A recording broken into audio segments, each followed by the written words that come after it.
What's going on, lifestylepreneurs? Hope you guys are ready to rank up now. This is going to be awesome because for us, we want to learn Facebook. Can everybody agree here on this webinar that we're about to shoot together here? We have a pleasure of having Ryan Tyther. Ryan and I have been great friends. We go way back in the day, but he actually became one of the biggest influencers online here when it comes to learning this whole ad space, learning not only Facebook, but learning the online social media space. And that's something that Nick and I really fell in love with too, as well as surrounding ourselves with people that are either better than us or people that are just like what we want to be, which is online entrepreneurs. We want to generate leads, create sales funnels, follow up and convert with them. But where else do we have to go do that? How do we get those leads? And we taught you just most recently on the last module, it was teaching you how to do Facebook, but not the ads way, right? Mm-hmm. Not the ads way. It was basically just organic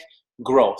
And that takes a little bit of time, doesn't it, Nick? Yeah, because a lot of people out there, they either have a lot of time or they have a lot of money. So it's like if you have a lot of time and a little bit of money, that way free marketing will work for you. But for those of you that are working a full-time job, maybe you're like running a traditional business and you're making a good amount of income, but you don't have enough time to go out there and post free content all day long on your personal profile. And you'd rather set up and run like ad campaigns to where that way you can set it and forget it and go walk away, work your job, and then have sales coming in on autopilot while your ads are out there running. The information that we're going to be covering on today's training for you is going to teach you exactly how to do that. And Ryan's a master of this. So he's going to be breaking down step by step for you guys how to go from literally just like setting things up to placing your ad, how to keep your account safe, because we know a lot of people out there that do Facebook advertising.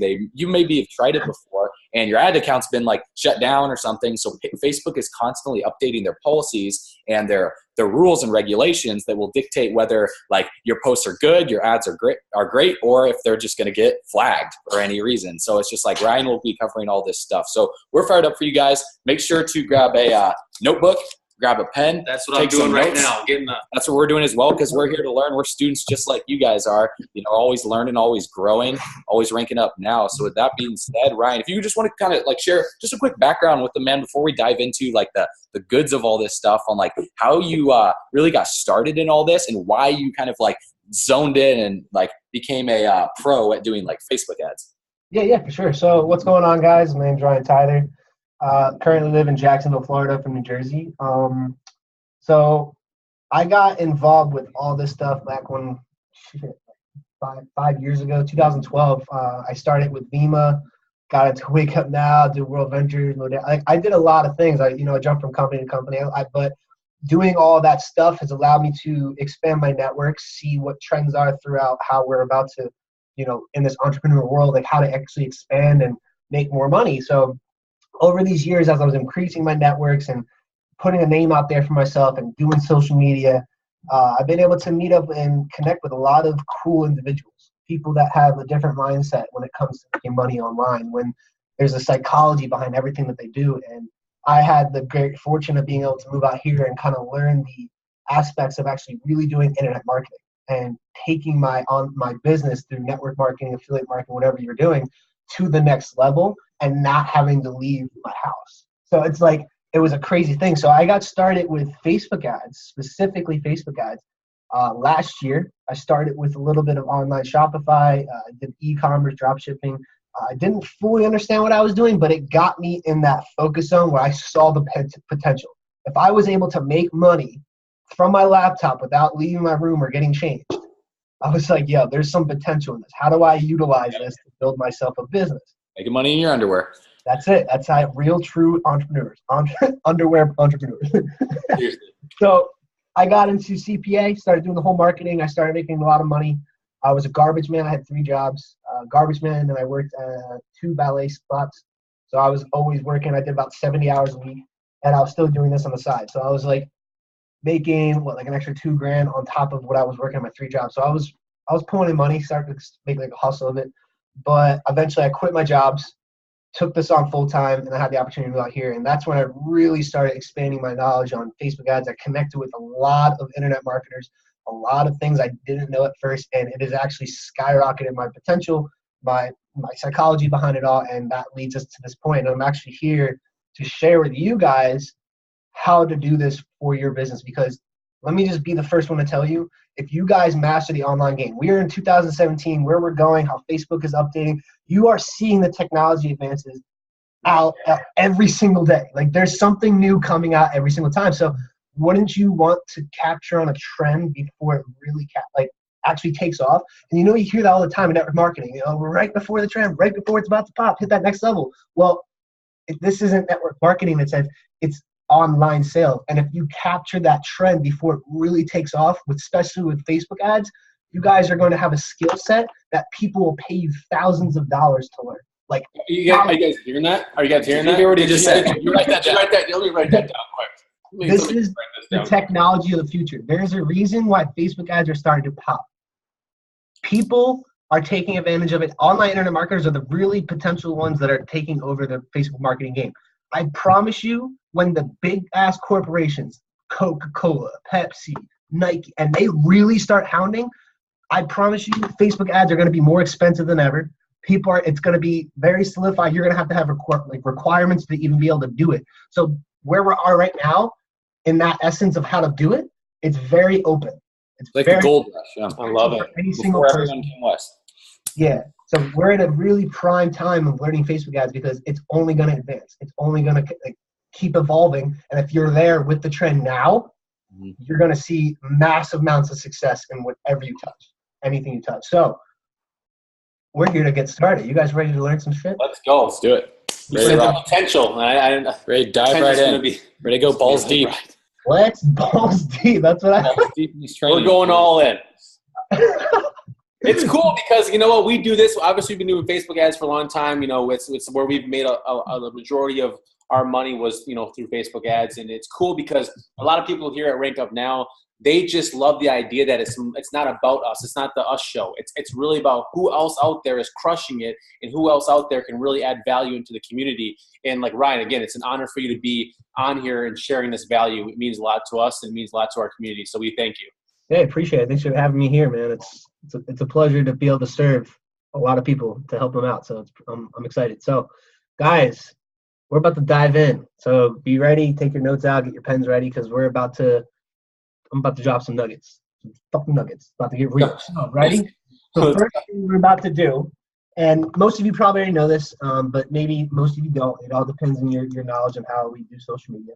One of the things you need in order to run a Facebook ad is necessarily a fan page. Right? Why? Because on fan pages, not only can you accumulate likes to build up a credibility and show people that, this stuff's working, but you can run ads from your fan page. You can't run ads through your main account. So if you guys are worried right now, well, are all my friends going to see my posts? Are they going to see my ads?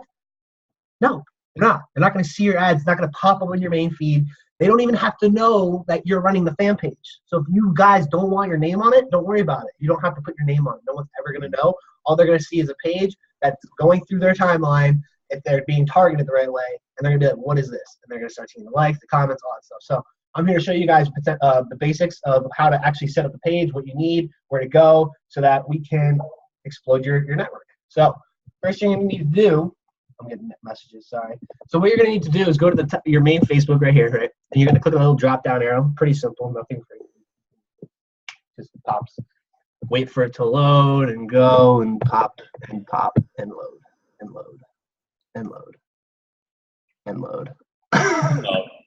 It's all good. Loading. I hate technology, but I love it. Blessing and a curse.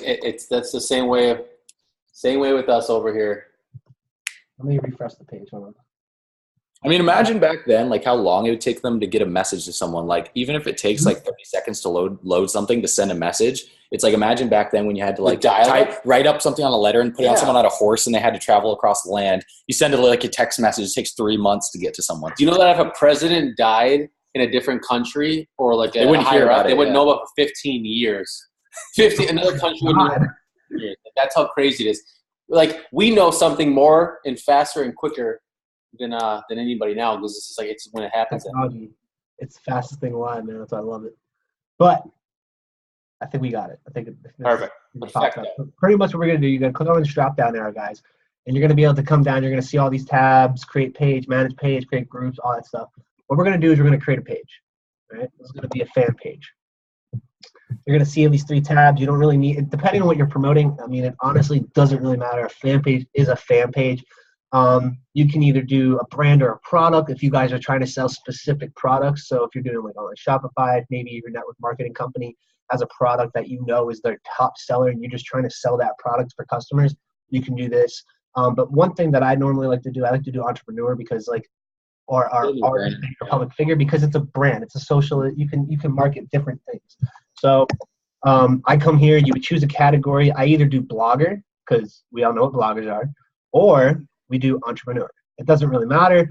I normally do blogger, so because when you do blogger, it's like you talk about anything, but when you do entrepreneur, you can do like businesses or stuff. So it's, but in my terms, I mean, it doesn't matter. So I guess we'll just do entrepreneur for this one. And then name, what you guys need to do is come up with something clever. All right. So I have already names and stuff, but these are just some old stuff. This is old names. Jeez, God, I haven't used these things in like half a year. Well, what you need to do is come up with a name that's related to something that you're doing, but not like something basic. Like don't put, how do I say it?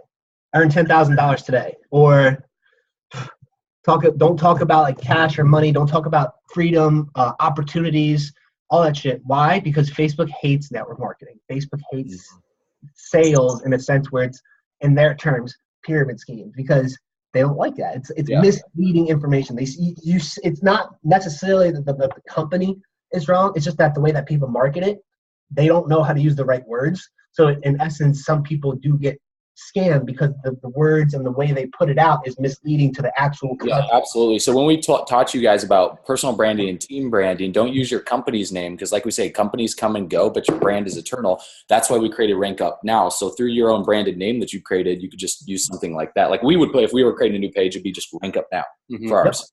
So something similar.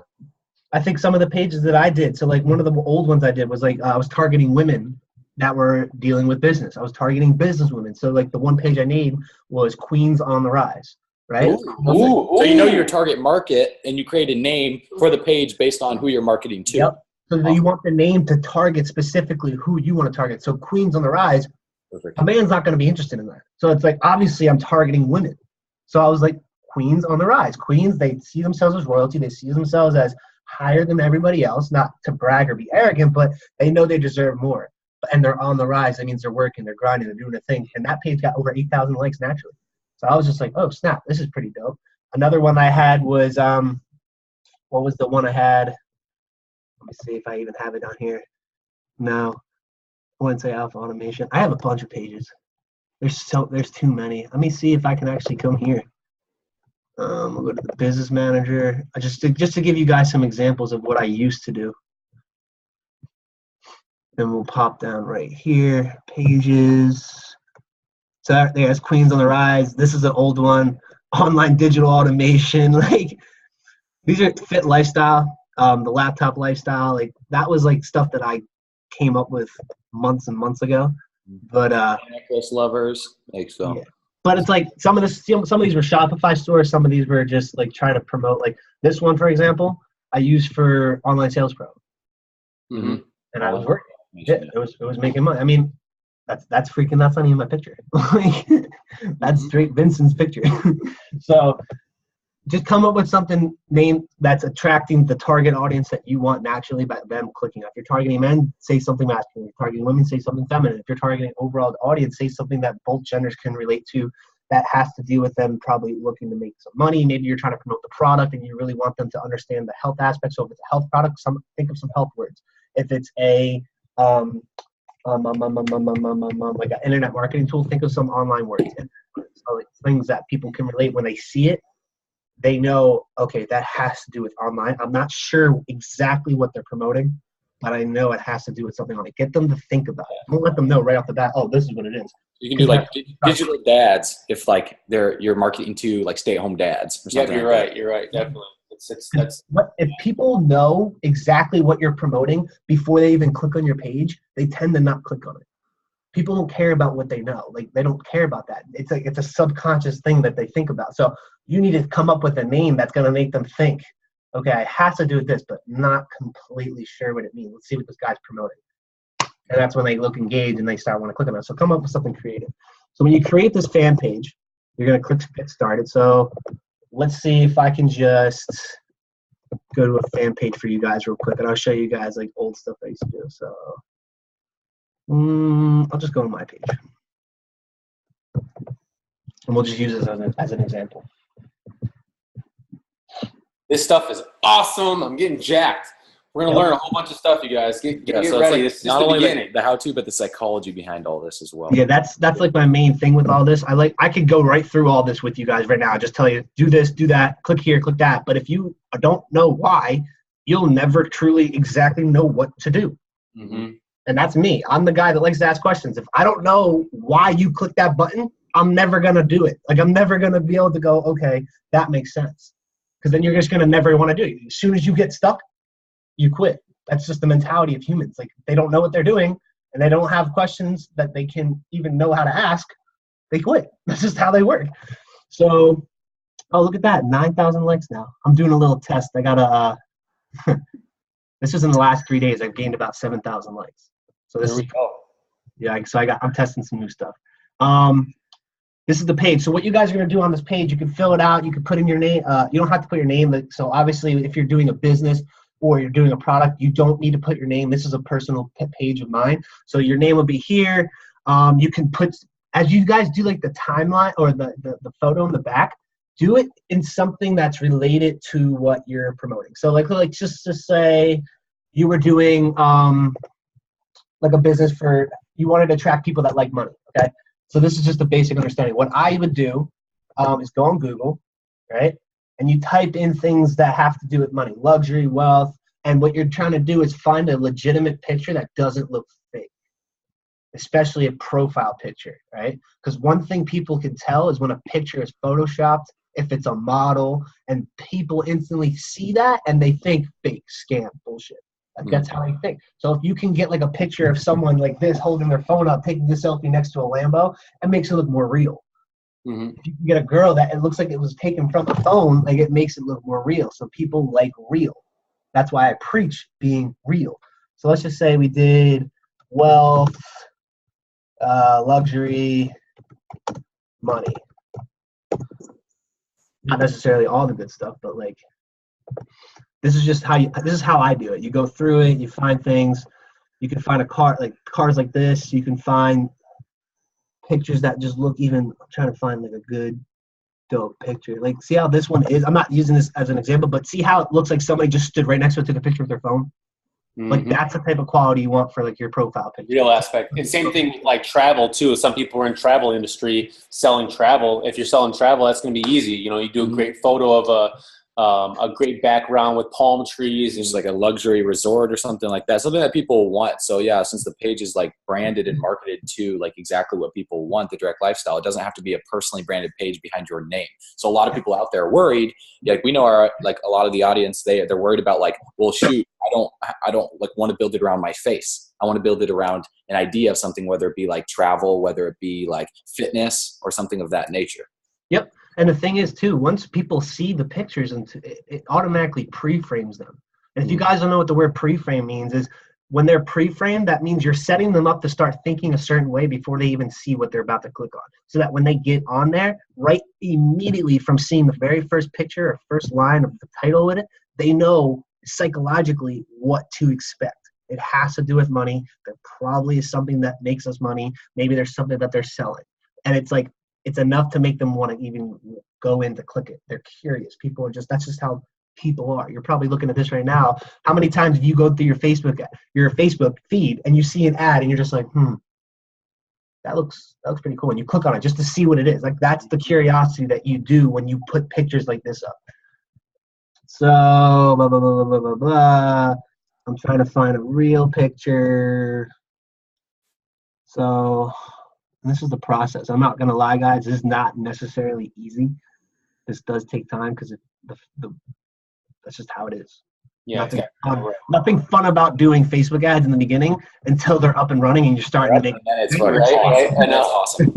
It's like, is this an ATM machine? But it's better to take the time, to set it up right than not set it up at all and always have to keep chasing people, because there's nothing worse than like sitting on your Facebook all day long messaging other entrepreneurs, using the one-liners or the scripts, hoping that they show interest in your business. Right. It's like, this is the way that professionals do it. Cause it's like Mike Dillard was saying, like, there's an amateur way to do things. And while Ryan keeps scrolling, it's like, and then there's a professional way to do things. The amateur way is relying on free marketing content all day long, posting like 10 different times on your feed, hoping that people are going to like look at your post and comment on it, like, or message you being interested in it, or doing like a million different blog posts trying to rank them or anything, not without having any strategy behind it. But the professional way to do it is leveraging paid marketing strategies and then scaling those strategies to where you can have it automated. That way it's called beach money, you guys. So you walk away, you go on the beach while your ads are crushing these different campaigns and they're generating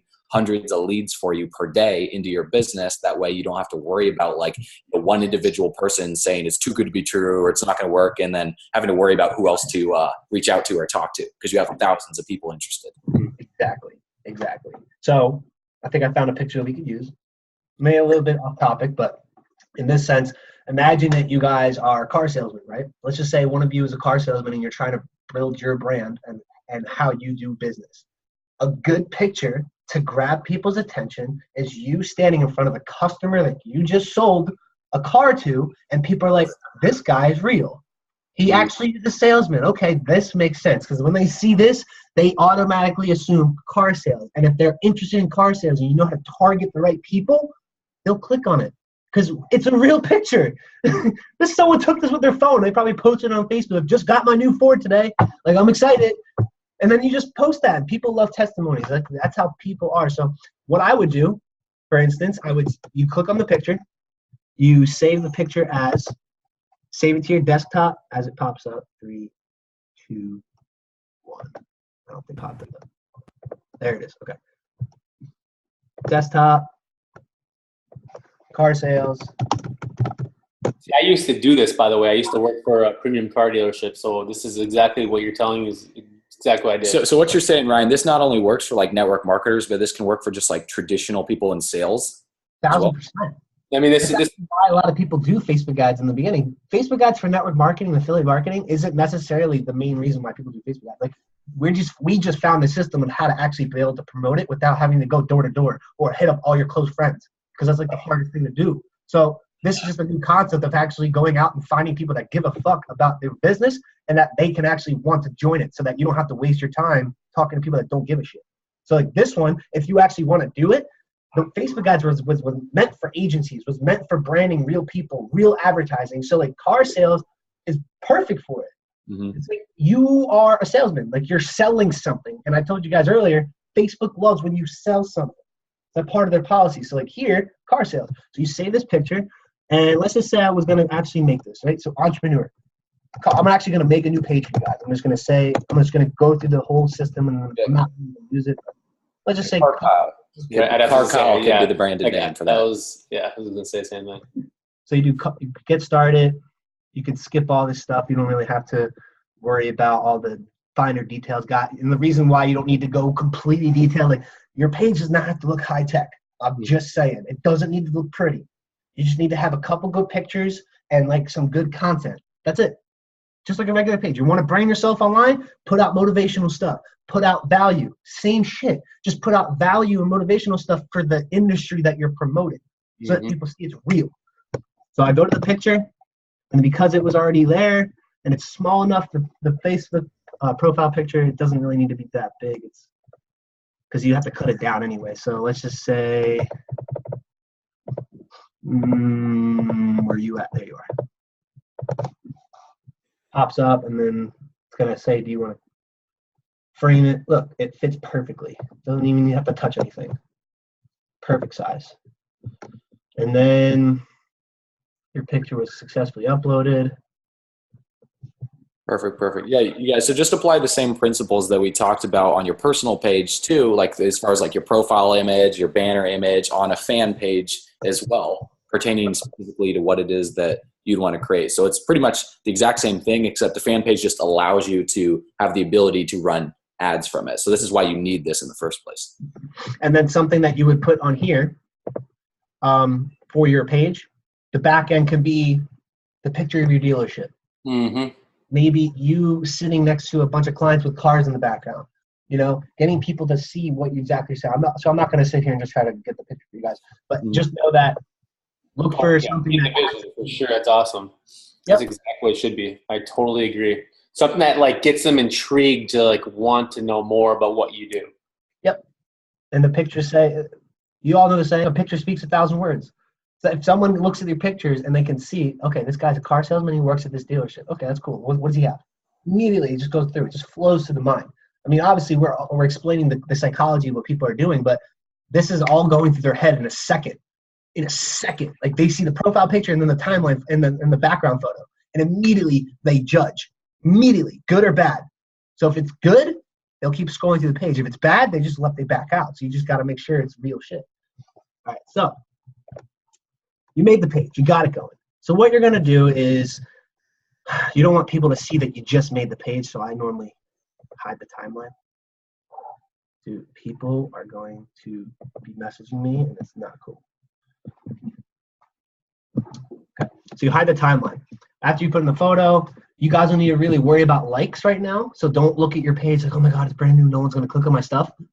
It's a beautiful thing about Facebook ads is that it still gets people's attention if you put it out to the right people. So what you're going to do, if you were selling an ad, you would make a post right here. And I'll go into this a little bit later because like there's stuff that we can't do yet until we actually start making the ad. But you would make the post here. You would post what you're trying to make an ad on here. Make it a picture. It can be a video. You put a good headline, something that's going to pick up their attention. Like if you're trying to sell a car, looking to buy your car today, let's get you guys started, or blah, blah, blah. Like just being able to just want them to get the clicks. If you're having a sale, say it. Like 50% sale on all cars through September to October. Come and get in your deal now or call for a free consultation. Bop, bop, bop, bop. Then they click on it. They click on the link. They put in their information. Bam.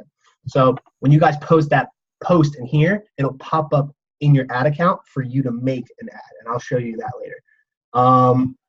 So if you guys are in network marketing too as well, it's as simple as one of your hottest products saying something to intrigue somebody. It could be as, this is the product that everybody out there is purchasing. Something simple. People are like, what do you mean everybody's purchasing it? Like everybody's doing it? Like, well, I want to be a part of it, right? Like so everyone, it's just getting people to pique interest, like just getting people to think. And once they think, they go and then they buy.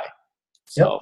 So what's one thing people love about network marketing? What's the one thing you need to be in network marketing in order to promote it the right way?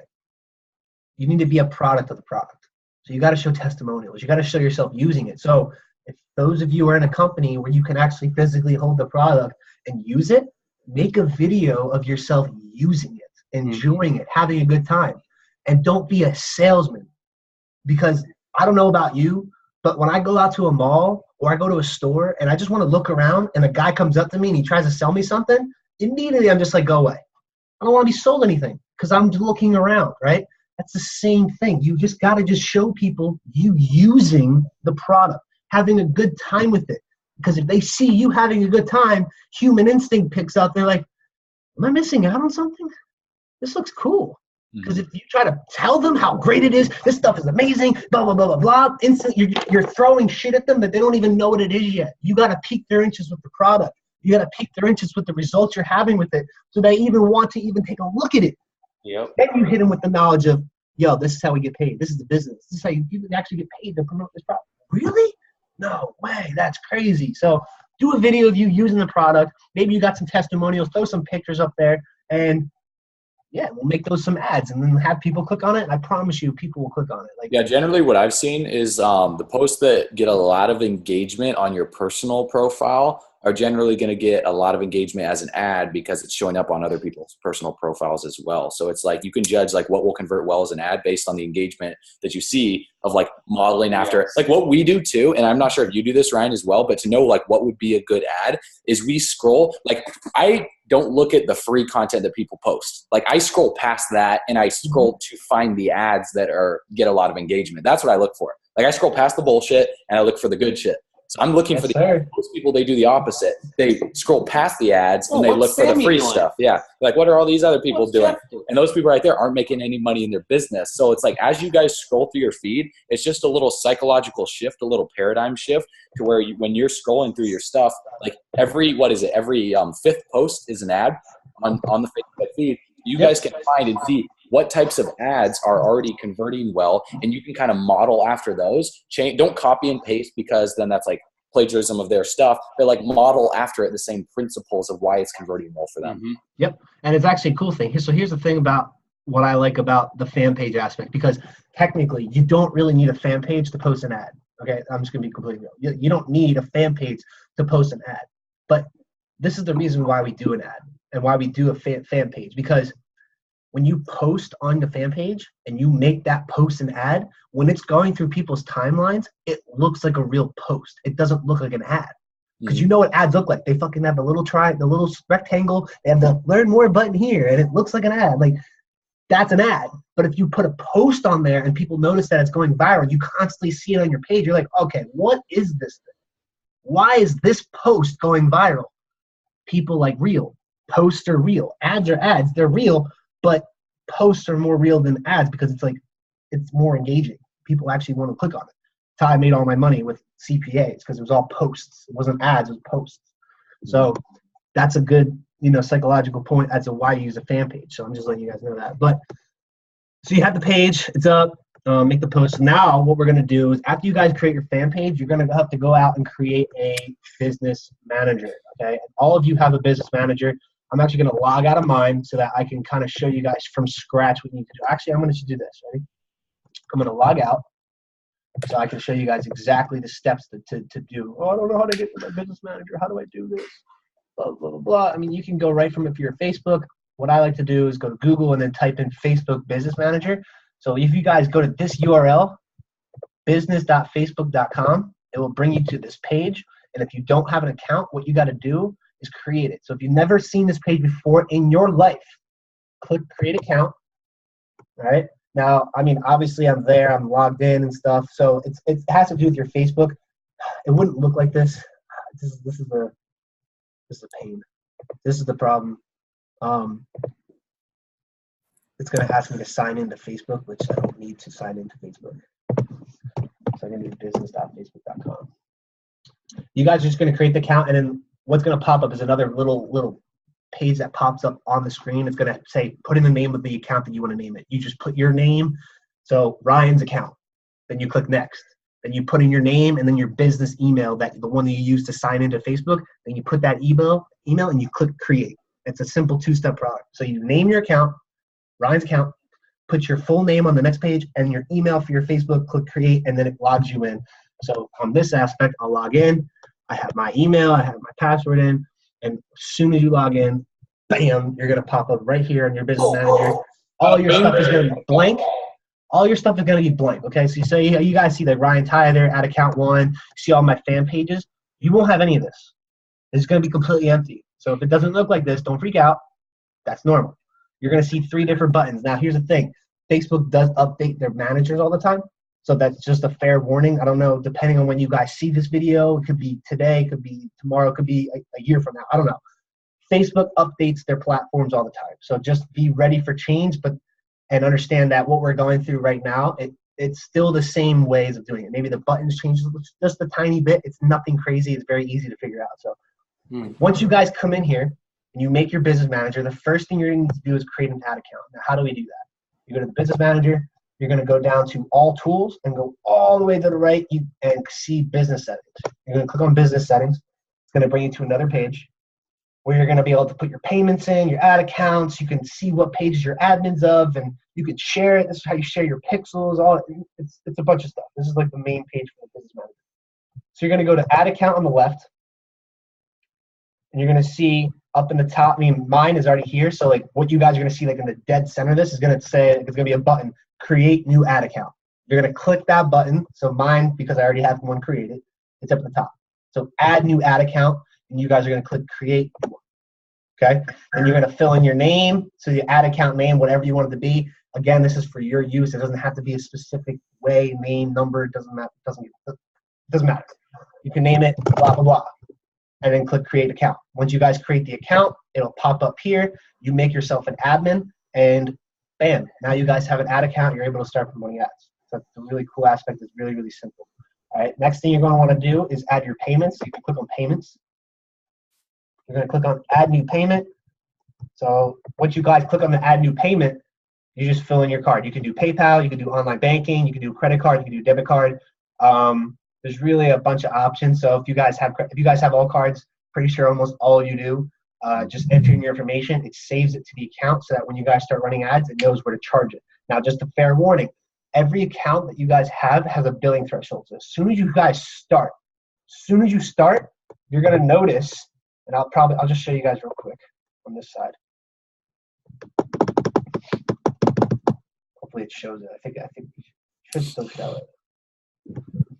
No bill, so I have nothing. Okay, so current balance, payment settings. Trying to see if it will pop up. Because each one has a billing threshold. Okay, see, so right here, this is just another page. I mean, it's not like all of it. So on this account, I spent over $2,200 in ads, and each one right here has a billing threshold. Now, when you guys first start an account, all right, as soon as you start a fresh account, you open a brand new one, your first billing threshold is $25. Now, what does that mean? That means every time you spend $25 in Facebook credit, right, that means your account will be charged that $25, right? You either spend it at first, and when you hit the billing threshold, your account gets charged, or you don't spend all of it, and at the end of each month, they'll charge. So in this case, if let's just say, huh? So it's like Facebook credit card almost. Yeah. So you put your car on file, and if you don't spend the $25 that you have within the first month, on the last day of each month, your car gets charged whatever amount that you spent in that month span. Yeah. So if you spend $10. Yeah. We want to let everyone know too as well. Ryan has all of his other accounts with Facebook. This is just, he didn't want to show you guys that type of account. This account that we're learning from is one that's just like, hey, this is kind of the model one that we're going to kind of go over. This is just the model one. Everything is going to be a little different for you guys, but it's the same ideology. There's really no difference. So mine on this account, it goes up to thousands, guys. I'm just letting you know, like this is the billing threshold of 500. So in my case, if I spend $500, my account gets charged. But let's just say I only spent 400 and September 30th, if it was today, that means my account will be hit with $400 because that's how much credit I spent in that span of using Facebook guys. So it's a simple thing. And every time you guys hit a new threshold, every time you hit that first threshold that you have, it ups it. So the first one is 25, then it's 50, then it goes to 250, 500, 750, 1,000, and so on and so forth. And every time you do it, it makes your account more real, okay? Because it makes, in Facebook's eyes, they just see the account is saturating, it's maturing, it's more, they see, okay, the people are paying, it's good. It's a good thing to have that in Facebook's eyes. So that's just how the billing threshold works. So just add in your accounts, you guys should be good. So we made the ads account, you guys have a business manager. The next thing you're gonna need to do is add your pages, okay? So the one thing you're gonna have to do here, let's see if you can add page. This is one of my older accounts. Yep. So you guys would come to the pages aspect. You're gonna click on add new page, add a page, and then the page that you guys just created, type it in. So if I just made, actually, since I just did this, car sales pops up immediately. That's the page I just showed you guys that create it. You add page, bam, now it's on your business manager, and now you have the opportunity to promote any posts or comment, whatever post you put in that page, you can make an ad now. So now that's it. Now you have the page on it. You're the admin of it. Awesome. So actually, after you do the car sales, you click on car sales. Let me see if I can. Yeah, see these little 5 men right here? Each one is different. Oh, wait, no. So this one would be you're a page analyst. You get pretty much do nothing. Page advertiser, that means you can only run ads.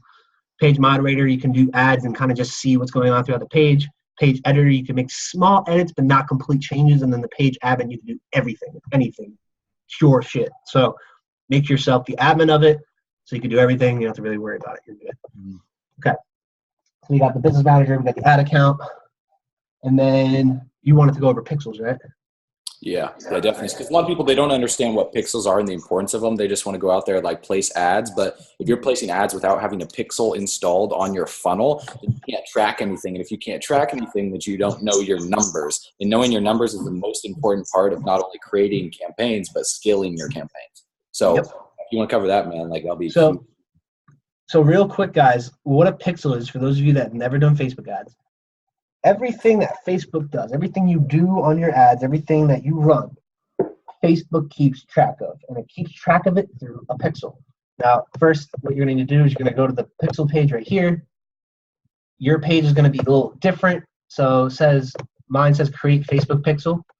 I already have mine, so yours would be popped up in the middle. You would create the Facebook pixel. You would name it whatever you want. You click create, and then you just fill in the blanks. You have your pixel. That is the master pixel. Now, what does a pixel do? Nick kind of said it. He said it keeps track of all the stuff that you do, right? Well, there's more to it than that. It doesn't just keep track of it. It sees the characteristics of all the people that come into your page, right? So if you were targeting, for example, car sales, right? And one of my target audience was maybe Honda. Maybe let's just say anybody that likes Honda can see my ad. Now, any person that comes to the ad, clicks it, and gets to the page I'm trying to make a sale on, Facebook can see that type of person, their interests, their characteristics, their behaviors. It tracks what they do so that you can start nailing down the specific customer that you want to buy your stuff. Because if you guys don't place a pixel, you're just going to be throwing ads everywhere, and Facebook isn't going to learn shit. You're literally just going to be just throwing random places out. What you need to do is you need to narrow it down. You need to get direct access to who is buying your shit. And the only way to do that is to set the pixel. The pixel makes you learn. A quick example, you guys, is imagine as if you're going online and you're just shopping for like lawn furniture or patio chairs, and then all of a sudden, like you're on some random website, then you go over to Facebook and you're like just on your Facebook kind of scrolling on like a Sunday afternoon, see patio furniture being advertised to you. How do you think they do that? Simply because they've tracked your like views, they've tracked where you've clicked on the web on other websites too. So Amazon does this big time. They pixel everything that they have so they know how they can retarget you to do it based on buying behavior. Okay, so that's how you guys want to structure your stuff too, based on buying behavior of your audience. Even Google does that. Anything you search on Google, you'll find on Facebook. If you market to everyone, you market to no one. You need to literally know what you're marketing to and get it down, like Ryan's saying, like Nick's saying, down to the nitty gritty, because you need to make sure that you're not wasting your marketing dollars. You know how much trouble you get to? If you were a part of a CEO or whatever, like the group inside of a big, huge organization, and you messed up some marketing dollars, you'd get fired. And that's the same way you got to treat your business right now. Is you are saving yourself time, energy, and money. It's maximizing every single penny here. So, but keep going, keep going. This is great. So that's the importance of the pixel, guys, because this is going to allow you to retarget. It's going to allow you to create custom audiences. It's going to allow you to create lookalike audiences so that you guys can narrow it down to literally the specific ideal customer. So when you guys are making this ad, really think about who your ideal customer is. Not just, oh, anybody that buys my shit. Who would be interested in buying your product? Specifically, if you are selling a weight loss product, what type of person would want to buy your weight loss product? You are selling an internet marketing product. What type of person wants to buy your internet marketing product? And think about that. Think about what they like. What do they do? Where do they like to hang out? Who do they like to hang out with? Think about that. Think of their idols. Who are the people they look up to? And that's who you're going to start using to start narrowing down your target audience so that the pixel can learn what types of people you want to come to your ads. That's how you do it. You're forcing it to learn a characteristic of the person you want. That's why it's so strong. I remember being in a group a few months ago when I just started learning, not all of this, but like I was in a group back when I first started, and I had people hit me up asking me questions, how I did this, how I did that. So I'm like, okay, so where'd you guys put your pixel, right? And I'm in this group for a couple months. So I'm like, okay, guys, where'd you guys place your pixels? And they're like, what's a pixel? And I'm just like, you've been marketing on Facebook for the last 4 months and you don't know what a pixel is?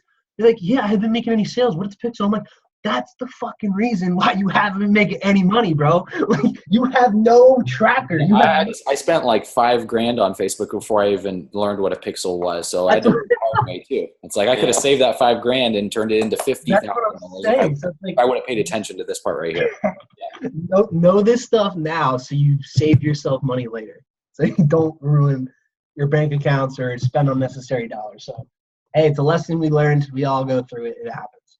So you're going to create the account. And next thing we're going to do, I want to kind of go to the pixel page. So where do you guys, probably what's your next question is, where do we put pixels?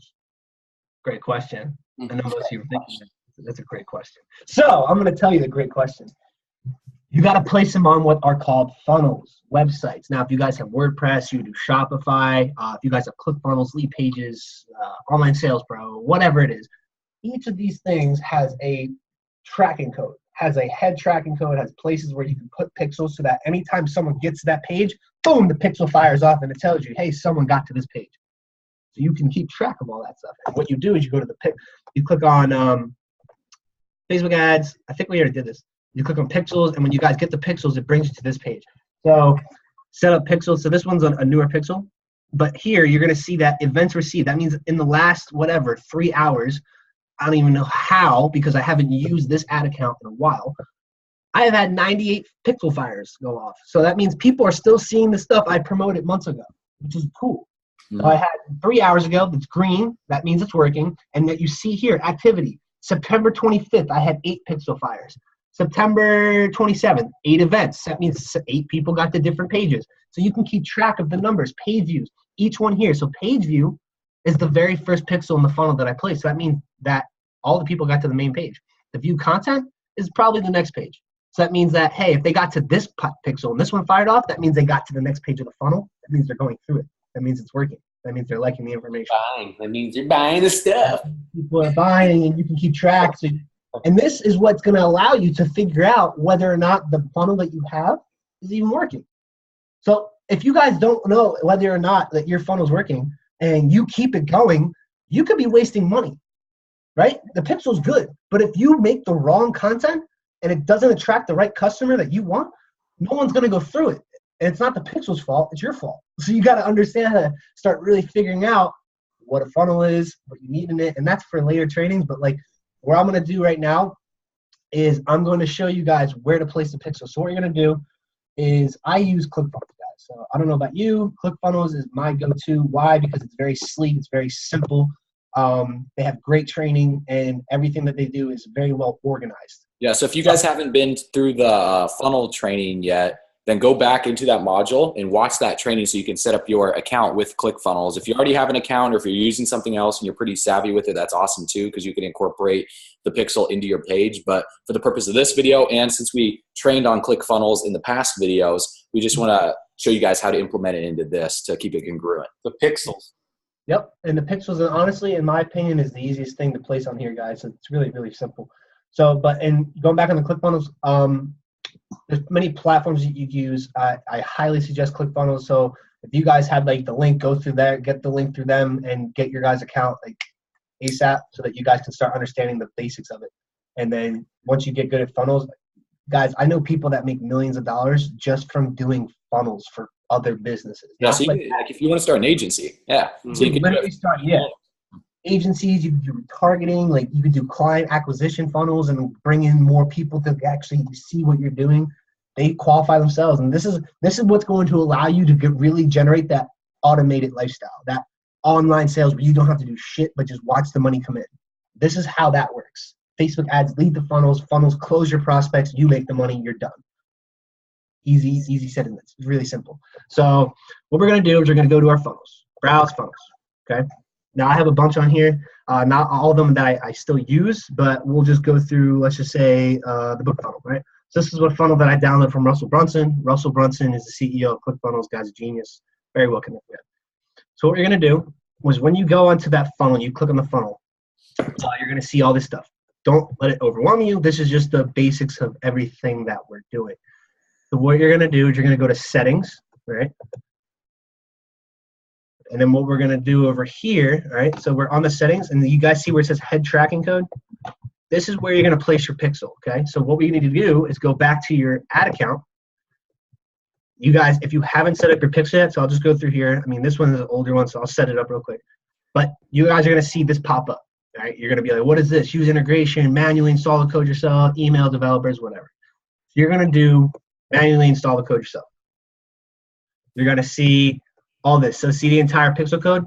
Each one here, let me actually see if this is the one. I mean, because sometimes they actually change it. Hold on.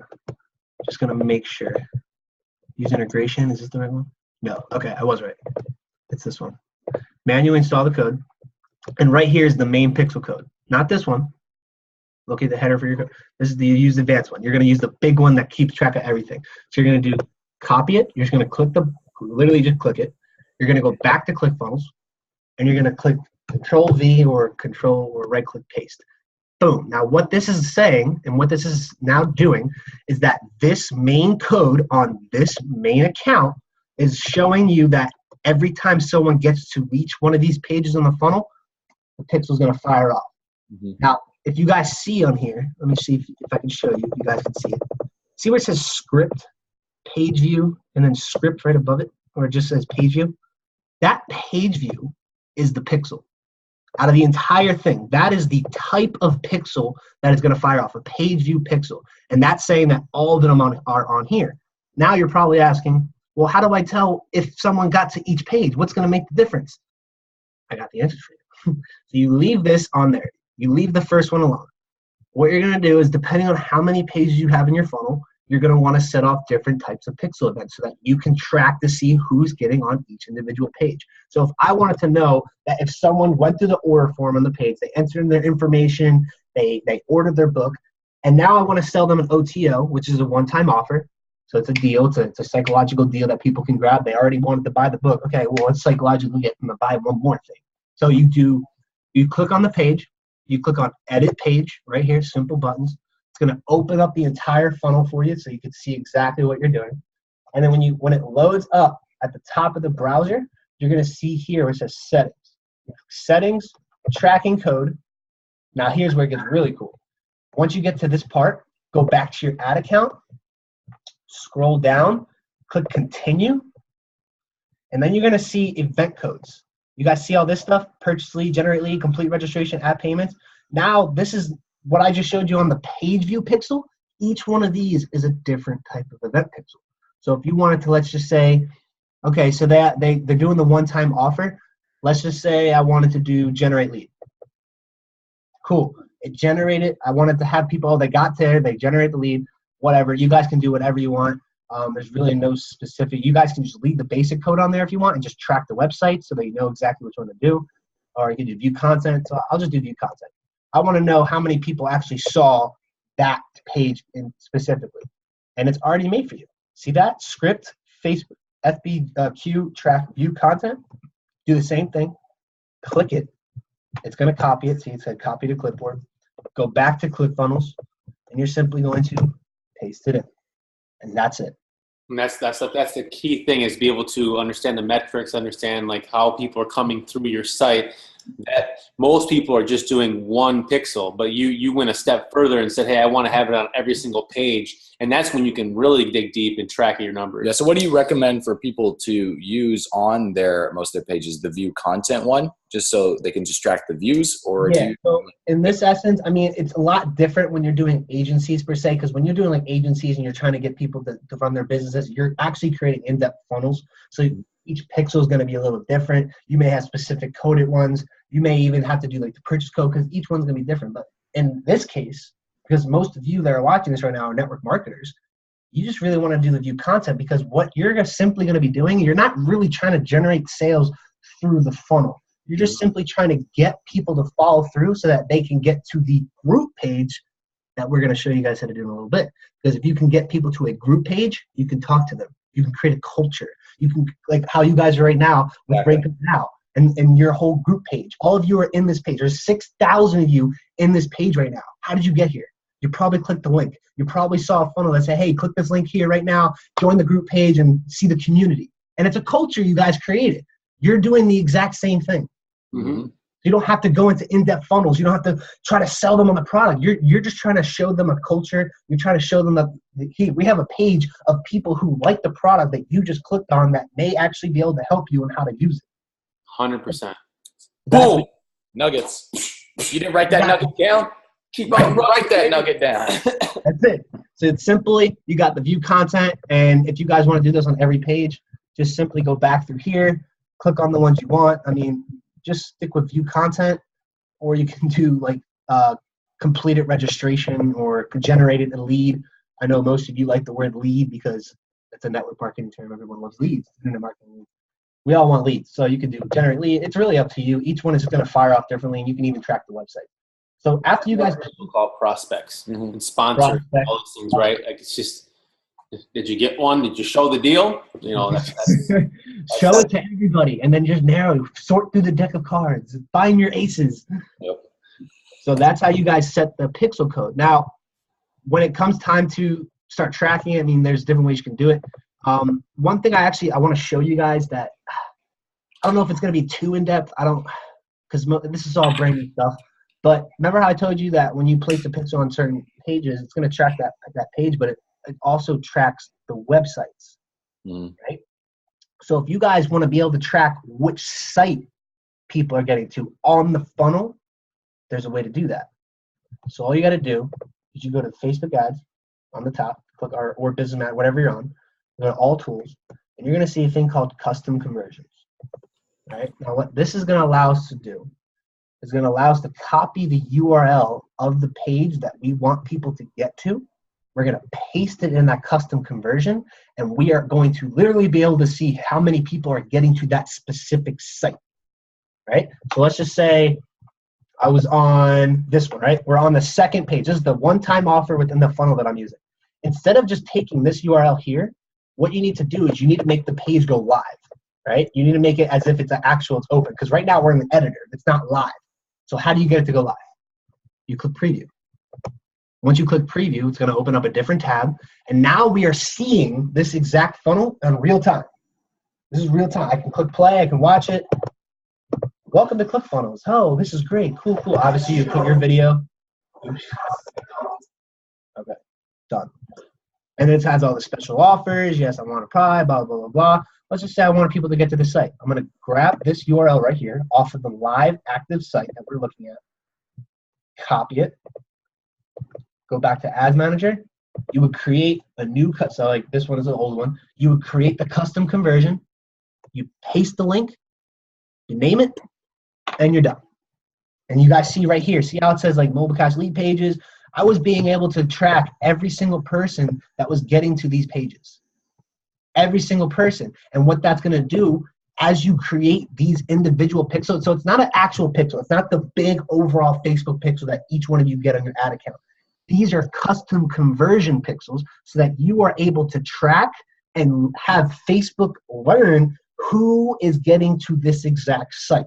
Because like I said, the Facebook pixel is going to learn. But if you create a custom conversion, now it's going to like separate itself from the main pixel, and it's going to specifically learn the characteristics of the person getting to that specific site. Yep. So if you want to do conversion ads, and we'll go over the types of ads, and I'll explain to you guys in a bit.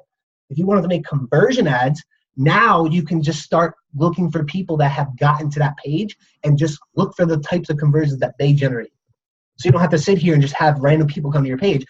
Because you've already been activating this custom conversion, Facebook already knows what type of person you need to get to that page. Mm-hmm. So you don't have to sit here and waste time. You save money.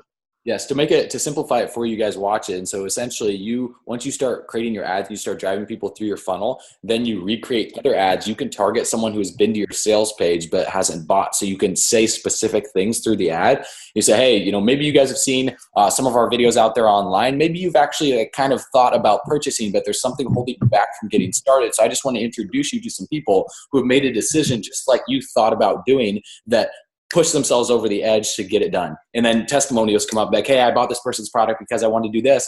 And then those people right there, they're just like, dang, I've seen this guy's stuff before. Screw it. I'm just gonna get started and go. I'm just gonna get started by because I was on the fence before. Yep. It's a cool thing too. And what you just said, testimonials, guys, testimonials is not just network marketing, but in business in general, is like the biggest closing tool ever. Ever. Every masterful funnel that I've ever seen. Like, I've seen millionaire funnels. I've seen people that are just racking out $100,000 a month. I've seen their funnel. Every single one of them has testimonials of what they have been promoting. Because you can't, if I were to just sit here on a video chat and try to sell you guys the thing that I'm doing, you could believe me, but not every single person will. But if I told you guys everything that I know, and then I had other videos of people using my product and they're saying how great it is, now it's just not my word. Now you have several other people saying this stuff works. And psychologically, that puts down the people's red flags to say this guy's trying to scam me. And now it's like, wow, there's actually a community of people using them. There's Probably too. 100%. So it makes them more. That's exactly. I mean, you've seen all the students that we've had, really crush it with what we've taught them throughout the years, whether it's a decade ago that people have seen success. I mean, Ryan, how about you and I? You pretty much started with me way back in the day, and look at where Ryan Tyther is right now on the online space. You're absolutely crushing it, dude. And that's like, it's just like people don't realize that the testimonials. And that's what we tell people. It's like, we don't need your money. Like, we don't, like, for everything that we do, it's like, it's not the money. It's about the testimonials. It's about seeing somebody grow from, I didn't believe in myself. I didn't think I could do it. I didn't, it was hard. I started from the bottom. I started from my grandmother's basement, for God's sakes. Everyone knows that too as well. Like, it's just, we people want to see, the realness of people seeing success, and like watching people rank up now is exactly what's happening here in the community. So it's cool. Yeah, I totally agree with you. And 1000%, the testimonials are a big component to growing a successful business, And even telling people, your audience, because most people are thinking like, what's in it for them? Like, what does this person get out of it when I buy their product? Telling them that, hey, listen, I don't want your money. I want your testimony. Because when I get your testimony, that's just further proof to more people that I build my business to that this work can work for them too, right? So I want you to get started and purchase this product. That way I can help you succeed and achieve a result that then we can therefore share to the audience to help boost your results and the team's results too. See, that comes across as a lot more authentic than how great your skincare product is or how great your weight loss product is and how much weight it's gonna, like, how superior it is for you and your body. It's just like, no, listen, like, this helped Susie lose 15 pounds within the past 2 months. Imagine what it could do for you if you like are hardcore, like going to the gym and you're just switch up your diet to this. It can help you completely crush it too. The thing about it, guys, is just like testimonials. It's everything about what we do here in business and just network marketing, anything business wise, is everything it's all emotional stuff. It's all based off emotion. I can try to sell you guys a health product by telling you all the shit that's in it, all the benefits it does, craziness, right? But that doesn't really make you want to buy it. You just know the facts of it, but people like to see what it does for them. How did it make you feel? Did it give you results? That's what people care about. And after they see the emotional attachment that you've personally had, right, with the product, because it's changed your life. It's made you able to live longer, to see your family. Maybe it made you lose that weight so that you can run that marathon you've been trying to run. Like, that's some emotional stuff that people can physically and like mentally, I would say physically, but just they can emotionally connect with. And once you have them emotionally connected to what you're trying to sell, they back up what they just bought with the logistics of the facts of why it makes them feel that way. Yes. So everything is about creating emotion, creating the emotional purchase. People don't buy based off facts. They buy based off emotion. And I'm not saying like every single person. I mean, if you're an entrepreneur and you've been doing this shit for a while, obviously you know the game and you know that you need to know certain facts. But from a customer standpoint, that if no one has ever seen this before, it's all emotional. That's why you see it on TV all the time. That's why they always show people using the product. People in gyms. How do you think a gym promotes their shit? People in the gym, they're smiling, they're seeing results. They got the muscles. Like, that's testimonies. And they back up the logistics of the gym working by getting people to come in and use it and do it and get the result. Like, you know what I'm saying? They back up the logistics with the facts of what they just bought emotionally. So it's all true. You're right. That's why don't ever doubt. If someone wants to give you testimony, get it. If you don't ever use a testimony, I highly suggest using it because it's the biggest psychological thing to get people to buy. Yeah, those are the best ads you can put. So you don't really have to think that much about Yes. like what to type up or what to say. Just compile a bunch of testimonies, and that's your best advertising that you could possibly put out there. I'm helping a friend. To help you track all Yeah, this. think about that. You're a chiropractor. A lot of you here might be like doctors or have your own practices. You might, like you said, car salesman. I have probably some of the best things from when I used to do car sales of people saying good stuff about me, or not even that, just photos that they're okay with letting me use. That could be a whole ad in itself. Same thing with your product. You guys are in network marketing. Your product, go out there and get the testimonials from either your mother or your best friend or somebody that actually does enjoy the product, and then make that into a 2 to 3 minute. Don't make it too long because people's attention span sucks these days. They're okay with a minute long, 2 minute, 3 minute long video here on an ad. So even cross that. Imagine all the times that you've been on your freaking phone and you're trying to find out where to eat. So you go look at certain restaurants and you made the decision because one had a 5-star, one had a 1-star. So you went to the 5-star. 100%. Amazon, that's the number one way that Amazon people purchase. That's how I buy everything, looking at the reviews. That's what I'm saying. I look at how many items are they sold? What's the reviews? Are they have 5 stars? Do they trust? Are they trustworthy? If I see a 1-star that has 2 shitty reviews, doesn't communicate with the people, I'm probably not going to buy from him. Yes. Because the reviews suck. So it's all testimony. So this is such nuggets. I mean, if you're not writing this, I mean, this is like I'm over here. Got stuff written down, baby. I mean, I'm taking notes, which is you're learning. So I know you're smart. Everyone on this, you're smart. You're all in this group. That means right you made the right decision by being in this group. So like, seriously, so that's a pixel. This is how you guys create the custom conversion. What I'm going to go into now, we're going to start diving into the beef and beans of. We just logged in. All right, that was weird. We're going to start diving into the beef and beans of the ads. And I'm not going to lie, guys. Everything that we're doing here is what you need to be doing first. The ads and creating them is the very last thing you do. Very last thing you do. You cannot make an ad until you have the right funnels up, till their sites are good, till the pixels are there. Because if one thing, just one thing, if one pixel is missing, it fucks up the entire process. So it's very tedious work. You can't just be like, oh, I got the funnels there and just throw it right in that.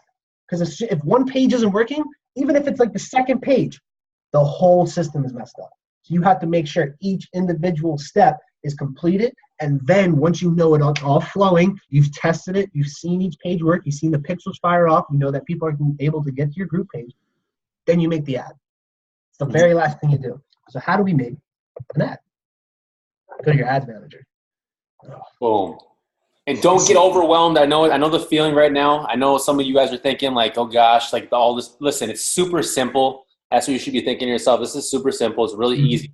It's just like having a job. You know, the first 2 weeks you went to your job, you're like, oh my gosh, what am I doing? The next 2 weeks, what do? You start having nightmares of it because you know it so well. This is the same thing with learning this ads manager. So just understand, think about this as it's simple. It is very easy. It's very user friendly. And Ryan's going to go through the whole thing. So don't get overwhelmed. All right. This is all muscle memory, guys. Seriously. If you guys go through this like a dozen times, like you're not even going to be thinking. You're just going to be doing it because you know exactly what to click. You know what does what. Like it's the same thing. Like you get good at something. You want to get good at something, repeatedly do it. Be consistent. Always. That's how you do anything good. That's literally, if you want to say it, the key to success, the key to life. Just constantly doing shit over and over again. So what we got to do is you got to go to your ads manager at the top and pop up ads manager. And you're going to see here, this is all old ads I ran. What you're going to do, yours is going to be blank, obviously. You got to click on create campaign. Okay. Now this is where we're going to be able to dive into what types of ads we want to do and how we want to do it.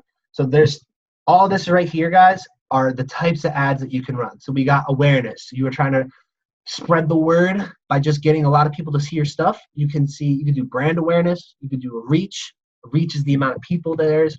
If you're doing consideration, meaning they're thinking about clicking on it or they're thinking about doing some sort of engagement on the ad, you do consideration. So a traffic ad is the one where you actually make the ad. So this wouldn't really connect to the fan page per se. So this one, if you did a traffic ad, you'd have to make a legit ad. It would hop through people's feeds. It would say learn more at the bottom and do all that.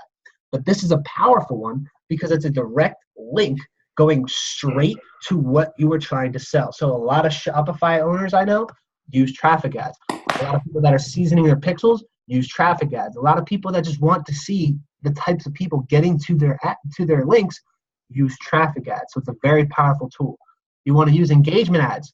Now what's going to happen is that Facebook is going to go out and look for people that are more likely to engage with the post. Like it, comment on it, share. This is a good way to get people to make your stuff go viral, right? If you guys are having a picture, right? You guys have a picture in your fan page that you want to go viral. A good thing to do would either be traffic ads or engagement, because you want engagement. You want people clicking your stuff so that more people can see it. Then you have app installs. This is for people that do like online stores, like e-commerce, all that stuff. I don't use this.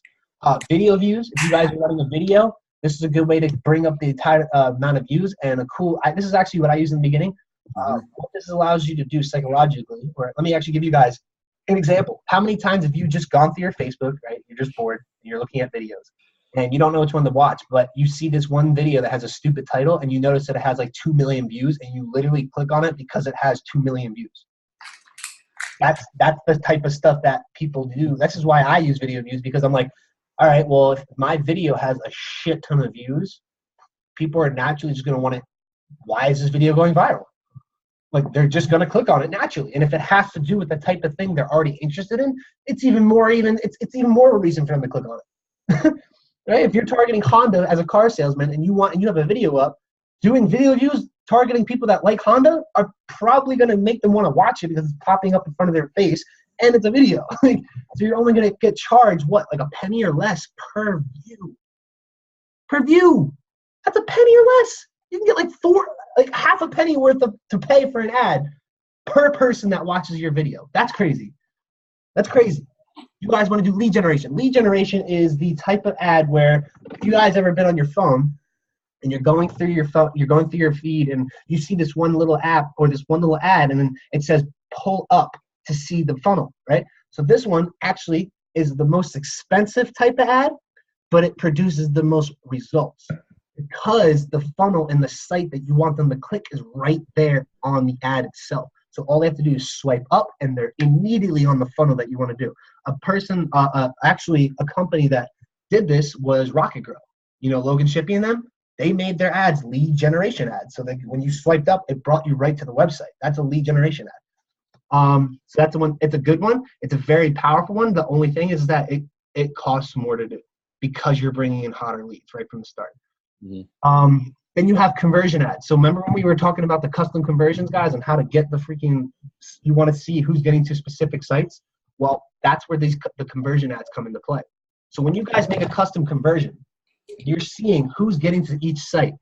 That pixel that you make to see who's getting through, you're going to have to put into here so that when you make the conversion ad, Facebook knows that this website that you made a conversion, it's going to track those specific types of people that got to that website, and that's the type of people you're going to have converting into your ad, right? Mm-hmm. So it's more direct. This is actually a very big tactic right here. So one thing that I was taught, Dan Henry teaches it, a lot of other internet marketers do it as well. They do that. They season their pixel by doing traffic ads. They get about 50 to 100 leads or 50 to 100 clicks. And now because of those clicks, they've been able to track who's getting to that specific site you want them to get them to. Once you get to about 50 to 100 link clicks, you switch it over a conversion ad, targeting that specific site, that type of custom conversion. And then if you have the conversion value, and there's metrics to it too. So you can see, okay, I've had 5 people get to my site and they're paying, and each conversion costs less than $4. If it's less than $4 per conversion, that's really good. So a lot of people that do this stuff use it for webinar registrations. They want people to come through. If you're getting $2 per webinar registration, you're a baller. Yeah. You're a baller. Even if, think about this for a second, you guys. Even if it costs you $2 per webinar registrant, and it takes you 50 webinar registrations to make one sale, that costs you what, about $100 to make one sale. Let's say your product is a $500 product. Do the math on that. You make your money back. Another person I know, right, and this is actually a project that we're working on. A buddy of mine lives in Boca Raton, and one of his dad's buddies owns a seawall company where they repair seawalls. Each payout is between $100,000 to $1 million per job that they do, and they don't even have to pay out of pocket. People pay through insurance. So what does that mean? If we have to spend $1,000 on ads just to get one customer, the return on that is like 1,000%. Yeah, it's ridiculous. That's insane. You get one sale. You spend $1,000 on ads. One sale is $100,000. So it's like, you really got to think about what are the numbers you're trying to do here. Like, that's a good ass fucking rate. People would kill to do a 1-to-2 ratio. It's the idea that sparks. All we're doing, and people don't get this, we might be showing you something, but you're probably thinking right now, ideas are sparking in your mind, like, oh my God, I could do it for this, or I could maybe do it for that. Maybe start my own agency. Like, this is not just for network marketing. This is for everything. Yes. So you just start, like, for those of you that just got started with network marketing, this is all you're doing right now to be able to, like, just make enough so you can walk away from your full-time job.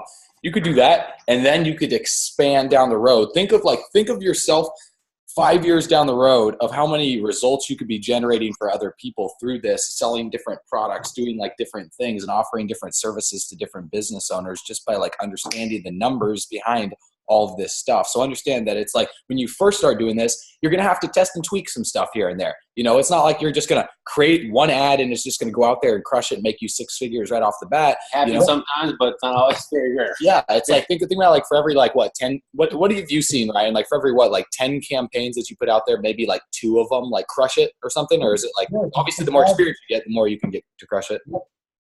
It starts getting easier. In the beginning, it's just like anything else. In the beginning, you're going to suck. Straight, I'm not going to lie. Like Garrett White says it. You suck in the beginning. You're going to suck. But eventually, you're going to keep doing it so much that you're going to suck less. And eventually, you'll suck so less, you'll be good. Like, that's just how it is. And the only way to get good at this is to make ads, is to split test, to see what works and what doesn't work. You guys, and I'm going to be completely real, if you believe that you're going to come on here, do one good funnel on one good ad and generate millions of dollars, you're a fucking dumbass. I respect that. Mm-hmm. I respect that. I used to think that. I'm like, yo, I'm going to make one funnel. I'm going to have this one dope ass ad. I'm going to be living. That lottery ticket mentality. We all have it in the start, but you got to get past that to understand how to build a long-term sustainable business. Because it's like you're not going to have any overnight success running like one traffic ad or one conversion ad. You got to understand that. Test and tweak and keep going until you find that converting ad. And then boom, at that point, you can just like start cranking out sales like crazy. That's why people are going to love you, Ryan, just being straightforward, because like a lot of people fall in love with what we've done here in this community because we're so freaking straightforward. We're like, the old model is the old model. The new model obviously is the online marketing. Like the old way that people are telling you, get a part of this. You're going to make a ton of money. Your whole life's going to change. All you have to do is put one person in the business on the left team or one on your right team, and you're going to be a millionaire. Like we're done with those days. Shut the fuck up. Like, because, I mean, personally, it's like, why wouldn't you rather tell me that it's going to be hard? Because if it's going to be a little bit harder, that's okay. I'm willing to go through the pain. Like that is totally fine. If it was going to be super easy, it wouldn't even be fun. Because if it was just like, oh, wow, I got first place, that was it. Anything that comes way too easy is, and we can all agree upon that, is just boring. It's kind of like you go and get a girl at the club back in the day when I was a little kid, got her. It's like, okay, cool, that's it. Or you have a woman that took a long time to get, 3 or 4 months for her even to give you a kiss on the cheek. And then you get her, she becomes a lady that you marry, and it was hard to get, and you're so happy with it because you have 2, 3 beautiful kids, and you have this gigantic family. And like that's what life's about with business too. It's like going through the tough times, because if there was no pain, there would be no joy. You have to go through the painful stuff, and it's not really that painful because once you get it, you're just like, dude, heck yeah, I got it. Yep. So we're just falling in love with the process here. That's it. And it's just, you guys, if they're people and humans are goal driven, right? Once you guys hit a goal, what then? Are you just going to stop? Oh, I made my $1 million. I've been trying to get. What? You're just going to quit everything you've been doing after you get that goal? No, human mentality comes into play. You're just like, shit, I want more. That's just humans' natural stuff. Like as soon as they get what they want more of it. That's just how it is. You get one girl. Oh, you finally got the girl I've been wanting. But she's not the type of girl I want another one. Oh, I want this money. I gotta get this dollar amount so I can quit my job. You got it. You quit your job. Now what? Seriously. You always have to progress. If there's no progression, there's no living. There's no Yes, absolutely, Ryan. So as people are progressing, they're learning and they're going, what do you suggest they do like to be calculated with that? Because they have the right mindset. Like people with Rank Up Now, they have that right mindset where they're not going to give up. So they're going to keep going. But in order to go in the right direction, what do you suggest we do from here? As soon as they get with on the ads, or just like as soon as they with the ads. So as we're going through to create the ads, like do you suggest they start with a traffic ad first? It all depends. Because it's different when it comes to network marketing. So if you guys are trying to just get engagement on your post, the ones that I recommend, like the top ones, I'll just tell you guys the top ones to do. Traffic ads. You do traffic ads, get link clicks so you can season the pixel and eventually see the types of person going through the specific sites. And you transfer that traffic ad to a conversion ad because you've been tracking who's been getting the sites. And then if you guys are just trying to make posts go viral, I suggest engagement ads and video views. That's it. Only the 4 I use. That's all I use. Now, if you guys want to get really specific with it, you could do lead generation because they're really good. You just have to have a really good funnel and site lined up with it. But if you guys know exactly what you're doing, which you will over time, lead generation ads are very, very powerful too. So traffic, engagement, video views, conversions, and then last but not least, lead generation. So one thing I'm going to go over with you guys, I'm just kind of going to show you guys a post. So let's just say we're going to do engagement, okay? So we're going to do engagement ads. What you're going to do is you're going to name the campaign. So every campaign you can name. You don't have to name it, but if you're an organized person like I am and like these two are, and like I hope you are too, you want to keep track of everything so you know exactly what's working. So let's just say we're doing cars. We're doing a car. What page do I want to do? I'll do my page because I don't have any posts on the new car sales page. So let's just say I wanted to do Ryan Tyther. So I know exactly what page I'm working on, okay? Click continue. Now this is the beef right here. This page is about to pop up, guys, is the most important page in the entire process of what we are doing. Why? Because this is where you target. This is where you select your audience. Male, female, age, country, state, city, the target, the detailed targeting, and I'm going to go into the specifics of it. So like, if there's a time for you guys to focus the fuck up, drink a coffee, pop an Adderall, watch, now is the time. Mm-hmm. So like really zone the fuck in.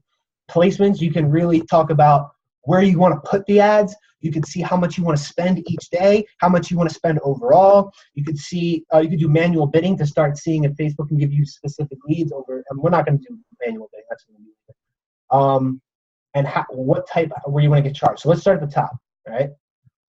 So right here, we have an audience. When you guys are here, you don't really need to save the audience yet, but we want to show you guys how to create something from scratch. So most of you are in network marketing. You obviously want to hit a reach of a lot of people, right? Now, there's tactics to this. You can either target the United States, right? Now, because we're building network marketing, I know it needs to be three-way calls, meetups, home events, all that stuff. So if you do network marketing, you can either target the United States and get people within the same country so you can get on the phone with them, or two, depending on where you are in the country, you could target your state or city so that when people are clicking on your stuff and you get on the phone with them, oh, dude, I'm in and they ask you where you're from. Oh, I'm in Minnesota. No way, I'm in Minnesota too. Yo, let's meet up. It creates this like a realness to it. Like how many times have you seen something online and you click on it and you're just hoping that it's real, right? Mm-hmm. Give that person that answer by making it real, by meeting up with them. So that's a tactic that I think is very cool. It narrows down the audience, which is okay, but it's very, very direct so that if you were to actually get somebody on the phone, you can drive to them. You can do a presentation. And how do you win? Your local city. Absolutely. How do you win in network marketing?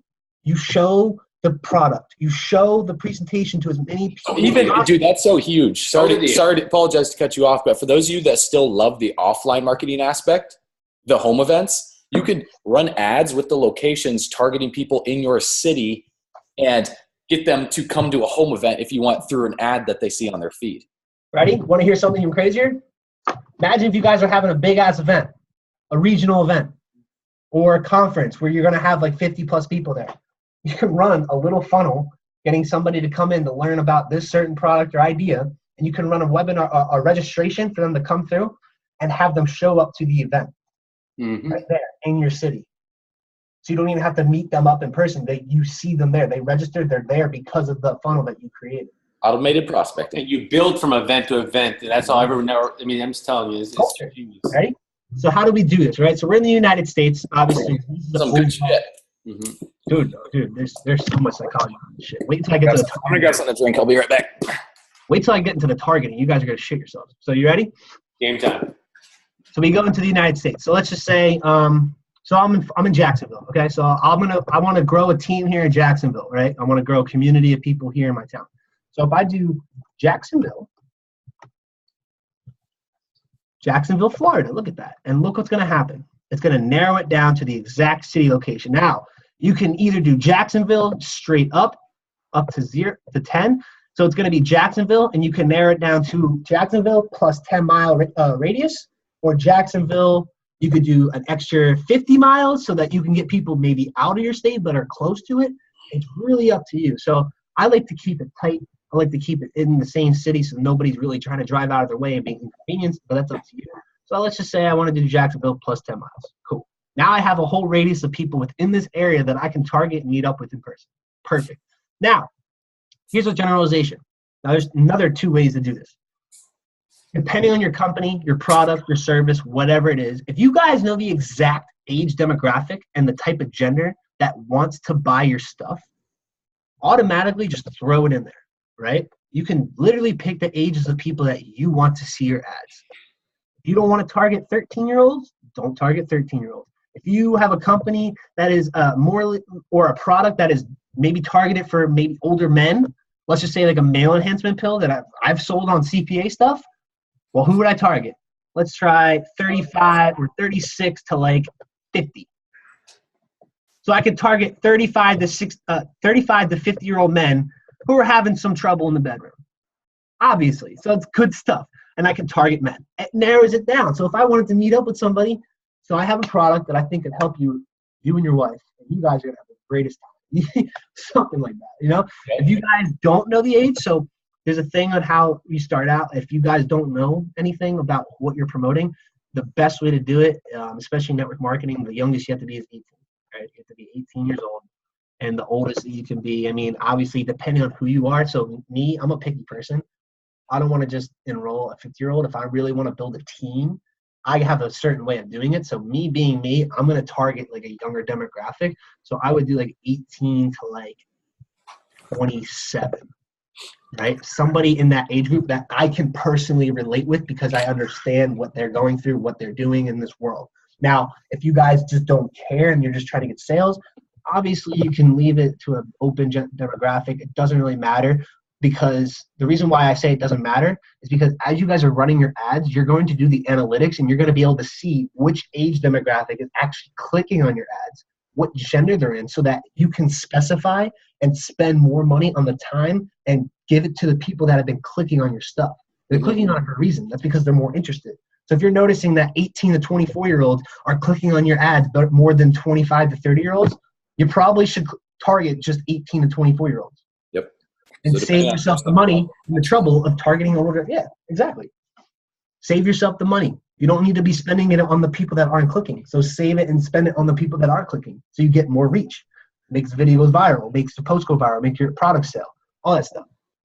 And so like pretty much consultations too. Like I'm sorry to cut you off, but like some of you, there's like skincare products that you're out there, and there's people that are into health products. And if you just get a sample in their hand, you know how good your product is, right? So if you just get the sample in their dang hand, and you can do free consultations this way too as well if you're with your funnel to meet up with somebody and do that consultation. So people, all right, cool, I'll get something for free, but at the same time, we obviously know when your product works, what are they going to do? They're going to be in the back of their mind, even if they leave. You can say, you know, I'm going to think about it. If your product is that great, which it is, they're going to call you back the next day, call you back the next week, and you have dripping done in your business with that funnel. Yep. So, spoiler alert, anybody that's doing skincare, target 35 and older. Oh, did you hear that? Did you write that down? Did you write that down? Did you write that one down? Why? Because people, especially women, women, don't like wrinkly faces. They don't. Nobody likes wrinkles. And are targeting women who are getting to that menopausal stage are more likely to actually get it. So that's a fun fact. Target women, 35 and older, you'll get a lot. Okay. Perfect. So basically, if you guys just don't know anything of who you're targeting or the gender, the age, that's cool, because as you start to see your ad progress, you can narrow down the audience, target audience, all that, and you will be able to just rack the book out. Okay. Languages. I suggest you can even leave this blank, but obviously if you don't speak Russian, you don't need to have Russian people on your stuff. So you can do English. You can do English all. You're gonna have English people that maybe have an accent in the US. So I just do English all. It's not the biggest decision. So if you forget to do it, don't freak the fuck out. It's not a huge problem. But I'm probably guessing that everyone here in Jacksonville speaks English. So now, detailed targeting. This is the biggest lesson and the biggest issue that I have seen people go through. When I ran a study, I did what's it called? Case study. Case study. That's what I did a case study, and I asked about 100 people, 100 entrepreneurs, like real entrepreneurs, when it comes to Facebook advertising, even if they didn't understand it. And I asked them, I was like, if you know it already, if you know about Facebook ads, even if you don't, what is your number one question when it comes to network marketing using Facebook ads? About 75% of the people responded, how do I know who to target? It's the biggest issue in network marketing because they don't know who their target audience is. To talk to. Mm-hmm. They don't, because this is what I'm saying. Like, this is the spot that people just freak out because they don't know what to put. They're like, what do I do? Who do I target? I don't know. Like, I don't know who's gonna like my shit. So I'm gonna make it easier. What I'm about to tell you guys, let alone I have my own course. Just this information alone is worth thousands because people don't understand the psychological part behind why you're going to target the way I'm about to show you. Okay, let's just say here's a prime example, and we're going to go over it, and then we're going to do like a little test with you guys. If I was selling a dog product, okay, I had a dog page. I'm selling a dog product. What's something that you guys would put as an interest? What would you target if I was selling a dog product? For a dog product. Yeah, like just something that pops in. Think about that for a sec. You're trying to sell something like a dog product. Who would you target? What would you target? What was an interest you would put? Like, what's something that you would do? Just based off of things that you may know. It doesn't have to be right. I'm just gonna try to figure it out. For a dog lover, let me think here. So, what do dog lovers are they interested in? What pages on Facebook do they like? What would it be? Maybe the specific type of animal that you go targeting to. So type in like the name of the animal possibly, and then some ideas will pop up. So like fox terrier or like lab or pit bulls. Like you type in pit bull and see what pops up, like pit bull lovers, because it shows. So like type that in real quick. I want to see what pops up for this. Right. So just type in pit bull. Pit bull. Let's see what pulls up on here. Interest, pit bull the rapper, pit bull lovers, right there. So Facebook has narrowed it down to 500,000 people that are interested in pit bulls. So if you're selling let's say a dog collar that has pit bulls on it, those types of people would love that. Mm-hmm. Okay. That's pretty much That's what I would do. I mean, if you have anything, other recommendations. No, that's good. So like it's pit bull lovers, right? So that's technically narrowing it down to a specific dog. So if you were doing a dog page, if you were doing pit bull lovers, your page would need to be specifically a dog, right? So in this case, let's just say you were generalizing all dogs. It wasn't a specific type. This is a good target for a pit bull seller. If you have like a pit bull necklace, this audience would be perfect. Because why? Because they like pit bulls. They pit bull lovers, right? If you're selling even t-shirts, like t-shirts that just have like the branded pit bull sayings and slogans and quotes on it and everything, then you're getting super, super fucking specific on your audience. Yep. So here's a psychology behind the targeting of why the way I do it. If I'm targeting a dog's page, and I was selling maybe a dog product, I would target PetSmart. Why would I target PetSmart? Because if someone goes out of their way to go onto PetSmart's fan page and like the page, that probably means they have a dog, right? It's fact versus an opinion, right? So if I'm targeting PetSmart, who likes PetSmart that doesn't have a dog? Or is somewhere related to a dog that has something dealing with an animal, right? It just makes complete sense. I'm not going to target, like, let's just say, what would be like one thing you could do for dogs? Or you wouldn't target dog parks. It's general. It's not specific enough. It's just the dog parks. That's it. You need to find something that you know for a fact, if they like this page, they have a dog. If they like that, they have that. So another thing for health, if you were selling a health product, right? Instead of targeting bodybuilding or dumbbells, which is just a generalization, in my terms, it's called an algorithm. It's a Facebook algorithm. Facebook doesn't know who actually is working out just because they like dumbbells. If they like dumbbells, doesn't mean shit. That doesn't mean anything. It's not a fact. Somebody can like dumbbells that lives in Russia and never seen a gym before in their life. Like, it doesn't mean that they like it specifically. If I was going to try to sell a health product, maybe like a weight loss product, you know who I target? Famous celebrity trainers. Why? Because if you're following a celebrity trainer, like let's just say, what's her face? Michelle, what the fuck's her name? She was on The Biggest Loser. I know you're talking about Instagram. The Biggest Loser. I forget who. We'll do Chris Powell. Chris Powell was on The Biggest Loser, right? He's a famous. He's a celebrity guy. He does endorses. He's a really good guy. If I was targeting Chris Powell, people that like him are probably active. They're probably trying to lose weight. They're probably looking to better their health. So if I was targeting just Chris Powell and I'm selling my health weight loss product, those people are going to be more interested in looking into it versus somebody that just likes dumbbells. So it's fact versus opinion. Dumbbells are opinion-based. Chris Powell is fact-based. People that like Chris Powell like the gym, like working out, like the idea of fitness. Absolutely. So you can go like specific, like guru targeting, then you can even go more specific than that. So for example, let's say like a lot of people, what do? They might choose someone like Gary Vee or like Ty Lopez, right? So they're going, that's kind of like generic because there's so many people that like them. But the cool part about this, and I'm sure you're probably going to go into this, is let's say if you type in like Gary Vee, if you type in his name and select it, then you just click his name. So there's 5 million people. You want to narrow it down. So you see where it says narrow audience right down there below that. So you click the narrow audience, and then you could type in Instagram, right? So it's anyone who's liked Gary Vee's Instagram page. So it's like if that type of audience, because those are the hustlers, like their mentality, right? If you want to market to those types of people, then it's just like all those people that are all related to that aspect. Yep. And this is the cool thing about like what this is. So like you don't have to go into the narrow audience, but it's perfect because it's like they have to be able to. So the people you're targeting in this case, they have to like Gary Vee, but they also have to 100% like his Instagram page. And they can track that. They can see that. So now it narrows it down. You guys see? So ready? See the reach right here? It says 51,000 people. Watch what happens when I get rid of Instagram. 6,000. I mean, normally that's not a big number because we already narrowed it down to a specific city. But if this was on a worldwide scale, this would be in the millions. Yep. It jumped from maybe 5 million to 10 million. So just to get the ball turning for them to where they can think they can get as specific as they want or as broad as they want. But the more specific you get, the more like highly engaged the audience will be. Exactly.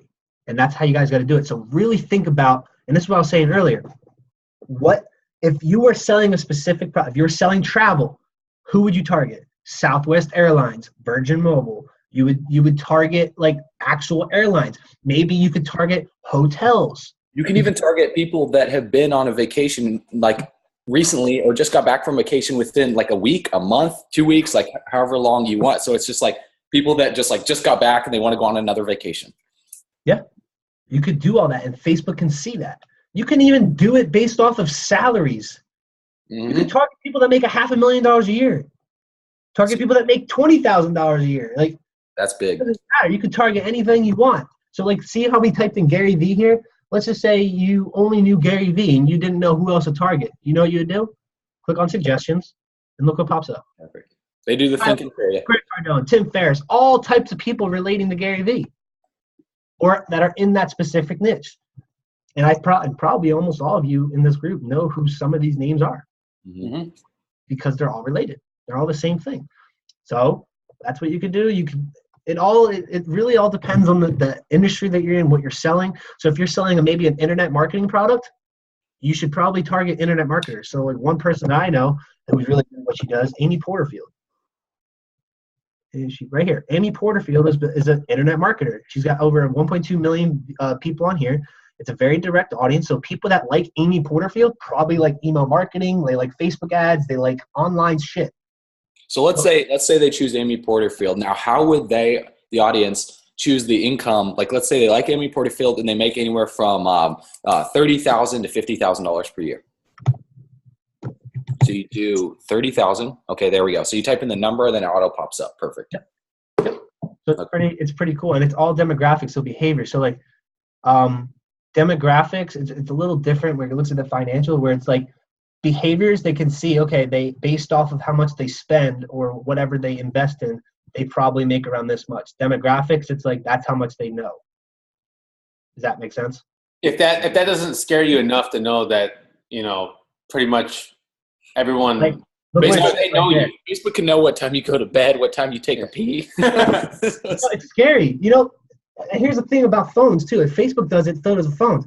You ever notice that when you get inside your car constantly, like this is what happens to me. I go to the gym, I get in my car. As soon as I close my door and start my car, my phone gives me the fastest route back home immediately because it knows where I've been going. It sees where I've been. I mean, that's sketchy, but it's like that's cool. How they know. You know? Yeah.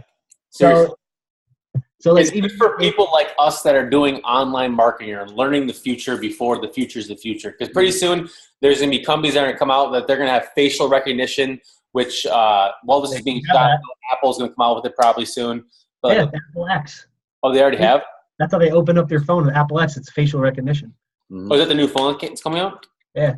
They had the iPhone 8 and they went right to the iPhone 10. Because everything right here, that this little touch thing was enough data, enough stuff for them to understand. Now they're like, yo, now we need more information, which means like facial. If that isn't enough of a sign that you guys need to be doing online marketing, like here's something that's crazy. Imagine this for a second. Like this is just for the future. That you might be able to track and target people based on their mood because of facial recognition will be able to analyze certain facial features on how they're feeling. So you could target people that are feeling freaking amazing, or you could probably down the road be able to target people that are feeling like a little bit depressed in certain ways. So it's like down the future, that's how crazy this stuff could potentially target all the happy people in your area right now. Yeah, seriously, are you happy? Person's like, what? Yeah, I am very happy. Stupid happy. Target all the impulse buyers that are happy right now. On Fridays when they just get paid. Good for Black Friday. That's funny as shit. But do you guys understand the targeting aspect? How you want to target things that you know the people you're trying to hit actually like. So if they like health, you probably should target something along a trainer, a gym, a workout plan like P90X. Because if they like P90X, they probably like working out. It's like, so you understand that the whole concept of it. You guys, once you understand that psychological part and it really clicks for you guys, I mean, if it hasn't already, you're going to start seeing some really clean leads of people that actually want your stuff. Boom.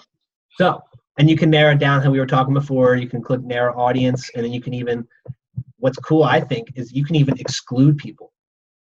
So like, let's just say you guys have haters. You can exclude certain types of people so that they don't see your shit and comment on it. Or that they don't see it. Or even with emails, like a cool tactic is you can target people that became subscribers and then exclude all the people that unsubscribed. So they don't see the type of stuff you're seeing. So that's the targeting of it. The gender, age, where you can place it in the U.S. You can go country. You can type in worldwide and target the entire world. Doesn't matter. Now, the placements. Most of you are going to think automatic placements recommended. Nope. Don't let it do that. It is not. I don't recommend it. This is just Facebook saying, "Hey, we recommend this because we're going to get more money out of you." Pretty much why they're saying it. So anybody that's new and doesn't understand this shit will put this and leave it, and Facebook will suck you dry. And you won't even know it. Why? Because they put recommended. You think Facebook's nice all the time? It's a business. Facebook is a business. They want your money. So they're going to make sure you give them as much of it as you can. And if it means little tiny things like a placement on your Facebook, that means more money in their pocket and less out of, and more money out of your pocket and more in theirs. So what you click on is edit placements. And this is what I do. The only thing I target, for me at least, and I'm going to be getting into the Instagram part, I only target Facebook. So what I do is I turn off Instagram. Unless you're running an Instagram ad. Yeah, that's what I was saying. Unless you want to do Instagram ads, which I know a bunch of you have seen. So it's the same thing. You can still do it. I turn off Audience Network and I turn off Messenger, which is already off. The only thing you guys need to have in here, the target, is feeds. Mm-hmm. You don't need instant articles. You don't need in-stream videos. The right column you could do sometimes. You don't really Nobody need really it. like clicks on or looks at those as much. You want people when they're going through their feed. You want when you're just bored and you're scrolling through your feed. You want your ad popping up during that moment that they're just scrolling through. And the only way to do that is to only have feeds active. So it's only going to pop up on their feed. That's all you need. So after you go and pick out just feeds, you scroll down and you're going to see a spot down here that says specific mobile devices and operating systems. Now, I'm not going to lie. This is just a little tip for you guys. One thing that I've noticed over the last year that I've been promoting, people that are on social media on their Facebook and see all the shit that we're promoting, more than 75% of 80% of the people are on their phones doing it. No one's really on their laptop just scrolling through Facebook board. Why? Because they'd rather be sitting on their bed, comfortable as hell, with their phone like this. That's just how people are. That's the society that we live in. And you can try to test me on this. You can run both. See how it says like devices up here? You can run all devices and see the difference between mobile and desktop. And I promise you, mobile will win. Yeah. Mobile will win. Like, it's going to win every time. So if you guys just want to save yourself trouble, depending on your company and what you're promoting, all you got to do is click on mobile only. Now these are going to reset. You click on mobile only, so it's only going to show up on people's phones, not their desktop. So it's narrowed it down again. And you're going to leave feeds on there one more time. And then you guys are good. Okay. So after you put just feeds on Facebook, you're going to see down here specific mobile devices. Mainly, it's either Android or iOS. Sometimes it's depending on what you're promoting. If you're promoting like if you're trying to promote money, which is not acceptable anymore through like Facebook. Like if you're, hey, make $10,000 today, blah blah blah. When that was still a thing, Android users were like the top thing. But it varies. iPhone, Android, you can just leave it on mobile, and then you can either connect it to Wi-Fi or not. I don't leave it on Wi-Fi because I know most of the people that are traveling throughout the day are walking around. They're not sitting down. Now, when it comes to budgeting, this is the part that a lot of people they don't know what to do as well. It's another question that popped up when I was doing my case study. They asked, how much do I need to invest in the ads? And the answer I always give them, no matter what, $5. $5, sir. $5. Why? Because it's enough money to get the pixel moving, to get the ad moving, and it's enough time for you to see whether or not your ad is working. Yeah, the biggest mistake, dude, that most people make is they go in and then they put like $100 and $200, and Facebook like takes all that, and then it's just like the ad doesn't convert as well as they thought. Then they think it's like, well, I lost $100. Then they never do Facebook advertising again. Yep, so it's like save your money here, start small, and then that way you'll be able to tell. And you're going to go into this a little bit, like if it converts or if it doesn't, and how to scale it. Always start with $5 a day so you can just test it, because everything you guys are doing in the beginning, you guys do not have the right funnel or ad up in the very beginning. So you need to test to make sure that what you're doing is working. If it's not, turn off the ad, tweak it, tweak the ad, tweak the funnel, to maybe change the color. It could be like a simple thing off. It could be a color within the funnel that's just turning people away, that all you have to do is change it to like an orange. And next thing you know, you're getting like leads like crazy. It could be like something as small as that. Like, so that's what I'm saying. Always prepare to keep making something better so you don't settle. The only time I suggest doing $100 or more from the get-go is if you have a lookalike audience, you know who's been going through your funnels, your pixel is matured, and you know that, I don't need to sit here and wait. I have my direct audience. I know who's buying already based off of these characteristics, based off the studies. I just want to make my money. Let's go. $100, you start making sales immediately. It's crazy. So $5 a day. Run my ad set continuously. Why? Because you're always going to be checking in on it. You're not just going to let it go and see what happens. Optimization for ad delivery. Now, because we did engagement ads, you can either do post engagement, impressions, or daily unique reach. So if you set the reach right here, you see how it says over on the side right here, reach 270 to 470, right? That means if it got to the max, it would turn off the ad, right? If it did if you did impressions is when you're just scrolling through your feed and you just see the ad pop up and you keep scrolling past it. That's an impression. That doesn't mean they looked at it. That means they just scrolled past it. That's an impression. What you want is post engagement. Why? Why would you want to pay for somebody that just scrolled past your feed when you can literally just target all the people who are engaging with your ad? Mm-hmm. Mm-hmm. That's what you want. You want people to like your page. You want people to share it. You want people to comment on it, because if you have autoresponder set up, it sends them automatic messages. If you have your thing to go viral and you tell them to like, share, and comment on it, you can make your post go viral. Like, it's very simple stuff. And then when you get charged, you don't want to do impressions. I do post engagement again. So you get charged when it does the post engagement, and it's optimizing for people that like to post on your stuff. And guys, this is the beef. This is like the meat of it. So we just got through, like, probably to me it's easy, but to most people this is the hardest thing in the entire world. So we just got through what I think for you guys is going to be the hardest part. Yeah, I think like you did an amazing job, and this seemed like it was super simple, to be straightforward. I mean, this was like it is for us. I mean, I get that, but like for anybody who's seen this, it's not. Most people that train on this stuff never share this much detailed information, in my opinion. You know, I mean, but it's the reason I want to share it, dude, and the reason why I even want to do this is because people are only going to retain 3% of what you tell them. So I can give you guys the secret to making $1 million right now. That doesn't mean you're going to go do it. This doesn't mean you're going to remember how to do it. It just means you found out how to do it, and you're just going to figure out, wait, so how do I do it again? You're going to forget. Mm-hmm. Keep watching this over and over and over again. You guys might have to go back and watch this training like 3 to 5 times before you really understand even what to do in the first place.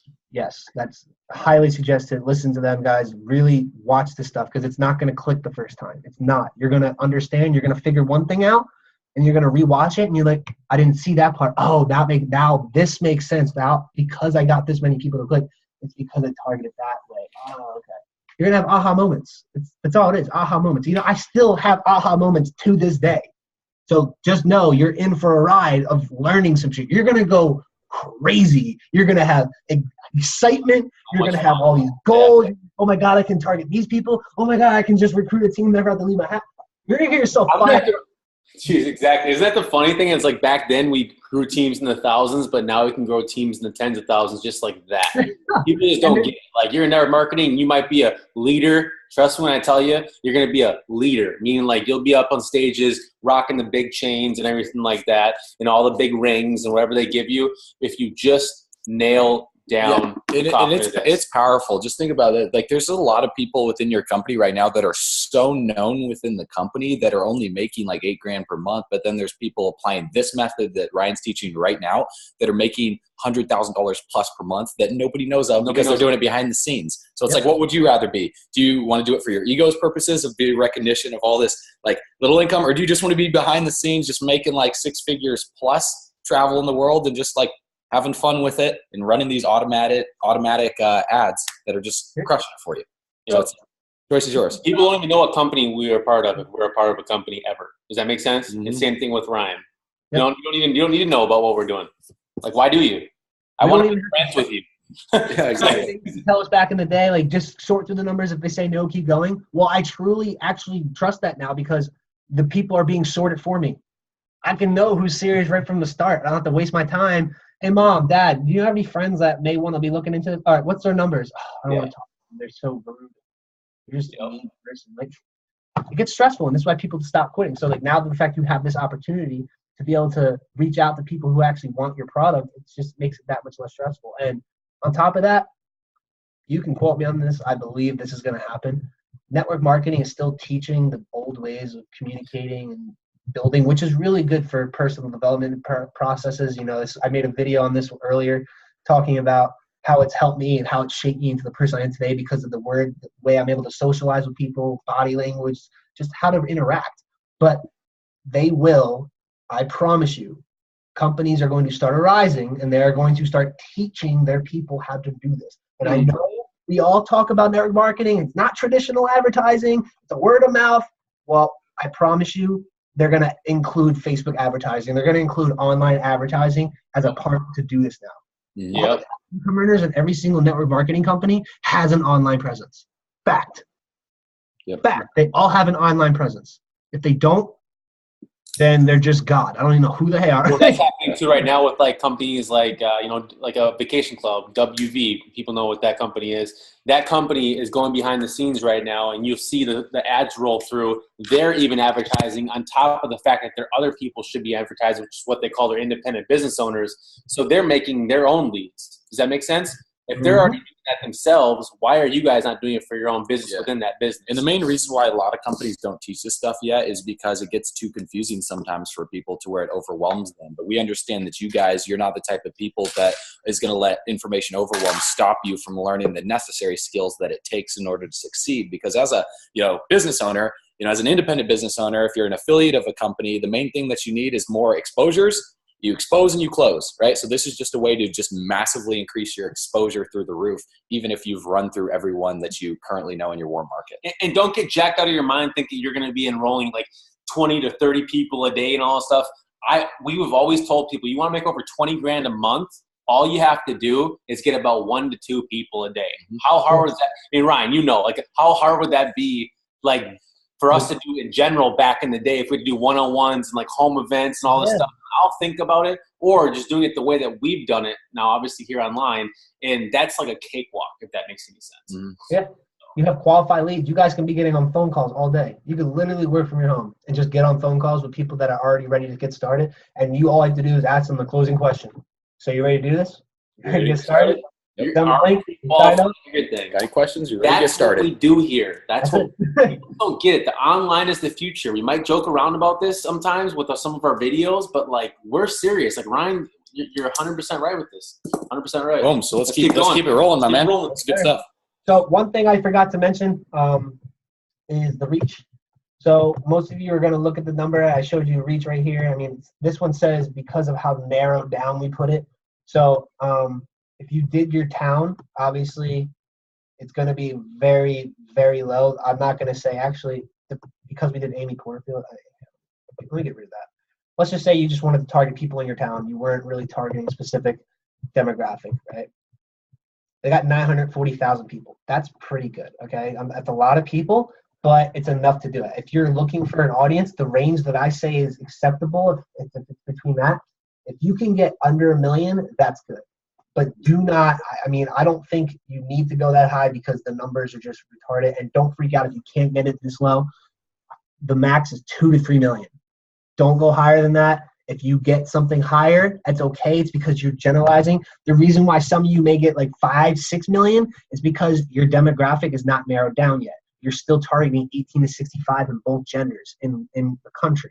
So what you're going to do is as you start looking and as the ad starts progressing and maturing, you will see who's going through. And as that happens, you start narrowing down your audience and the reach will start to decrease. So now you have more of a direct reach and it will be narrowed. So it's going to eventually it'll be like the age range will be like within like 10 years. Yeah. You'll start seeing exactly who's coming through. You'll have people from all types of demographics coming through, but the ones that are standing out are going to stand out. You're going to be like, okay, these guys are obviously the people coming through. So just let you guys know that. So don't freak out. So I'd say like 2 to 3 million is ideal. If you're higher than that, that's okay. Just find your narrow audience and then make the necessary changes. So let's continue here. And this is the part where we create the ad. And technically, because you guys are going to be doing the fan page, all you have to do is click here. You click on the page you want to promote. So in my case, I was doing Ryan Tyther. You pick on the post you want to promote. So for those of you that made the post of the ad, if you got to this part right now and you still haven't made the post, now is the time to go back to your fan page, put the picture, put the video, put the headline, and then you could put them you could say in the instructions, like, comment, and share to get more information sent to you, all that stuff. And then you copy from the best, the greatest, everything you see online. Just copy from us. Like, comment, share. The 3-step call to actions are like some of the best converting ads that I've seen. Like if you're posting up a testimonial video, someone that's just like edifying you and talking about how great your business and your services are. And you say like, step number 1, like this post. Step number 2, comment all in or I'm in or info or teach me or mastermind or coaching or something. Comment this specific word. So you're telling them exactly what to do below and then share this post. And boom, when people comment, then Ryan's going to go into exactly like a cool software that you guys can leverage to like automate that process too, which is fun. Oh, yeah. So I like to use like, share, and comment because it's instructions. And the thing about this type of stuff, I don't know why, it's just human mentality. If they don't know what they're doing or if they want to get a certain product, if you tell them what to do, they're going to do it. like people love seeing instructions. How many times have you bought a program or about to buy a program and you didn't see instructions on what to do? Enter your name here. Check this box here. Read the terms and conditions. Like they're literally telling you what to do. So it's the same thing. Literally tell them what to do. If you want these results, you got to like this post, you got to share this post, you got to comment info. After you comment info, you'll receive a message with further details, blah, blah, blah, blah. Now, what he was just saying with that software, there are programs out there like autoresponders for your messenger that will literally send people a direct sequence of messages or phrases of what you want them to see so that they can qualify themselves to even want to get to what you're selling, right? Because most people don't. I'm telling you right now, it's not. Most of you might be thinking, "Oh, I don't know if I'm going to get enough people." I'm telling you right now, you're going to get plenty of people, and you're not going to want to talk to every single one of them. When I first started, I didn't have an autoresponder. I was messaging 200 people a day on my phone, texting. I was at work, texting 200 people. You know how stressful that is? Well, it is. It's very stressful, and guess what? We'll leave the link to as well to that because that's what we use as well. I mean, people don't realize it, but it is stressful. I mean, could you? When you say imagining it, it's not like you just say, hey, ready to join. It's like that same conversation that you might have to have with a normal prospect of yours or like a normal person that's going to buy into your chiropractic office, work for their back. They're going to ask you a couple more questions, but could you imagine doing that with 200 people? Hey, how you doing? Yep. Good. So just a quick story for you guys of how stressful it was. When I was having back problems and I was running Facebook ads at the same time, I would go into my chiropractor's office and I'd be laying down on this little thing that would roll my back out, and I would be on my phone like this, copy and pasting, responding to all the people that were commenting on my post, and it was hundreds and hundreds and hundreds of them per day. And that was it was so stressful that it was making my back hurt even more while I was at the chiropractor's office, right? So it's just like, it's a good problem to have where you have so many people commenting on your stuff. They're like, how the fuck am I going to respond to all these people? That's what's cool about leveraging like software that Ryan's going to talk about that's going to show you how to do that. But the first step is obviously creating the post that gives them the 3-step call to actions on what to do so you can get that engagement in the first place. Yep.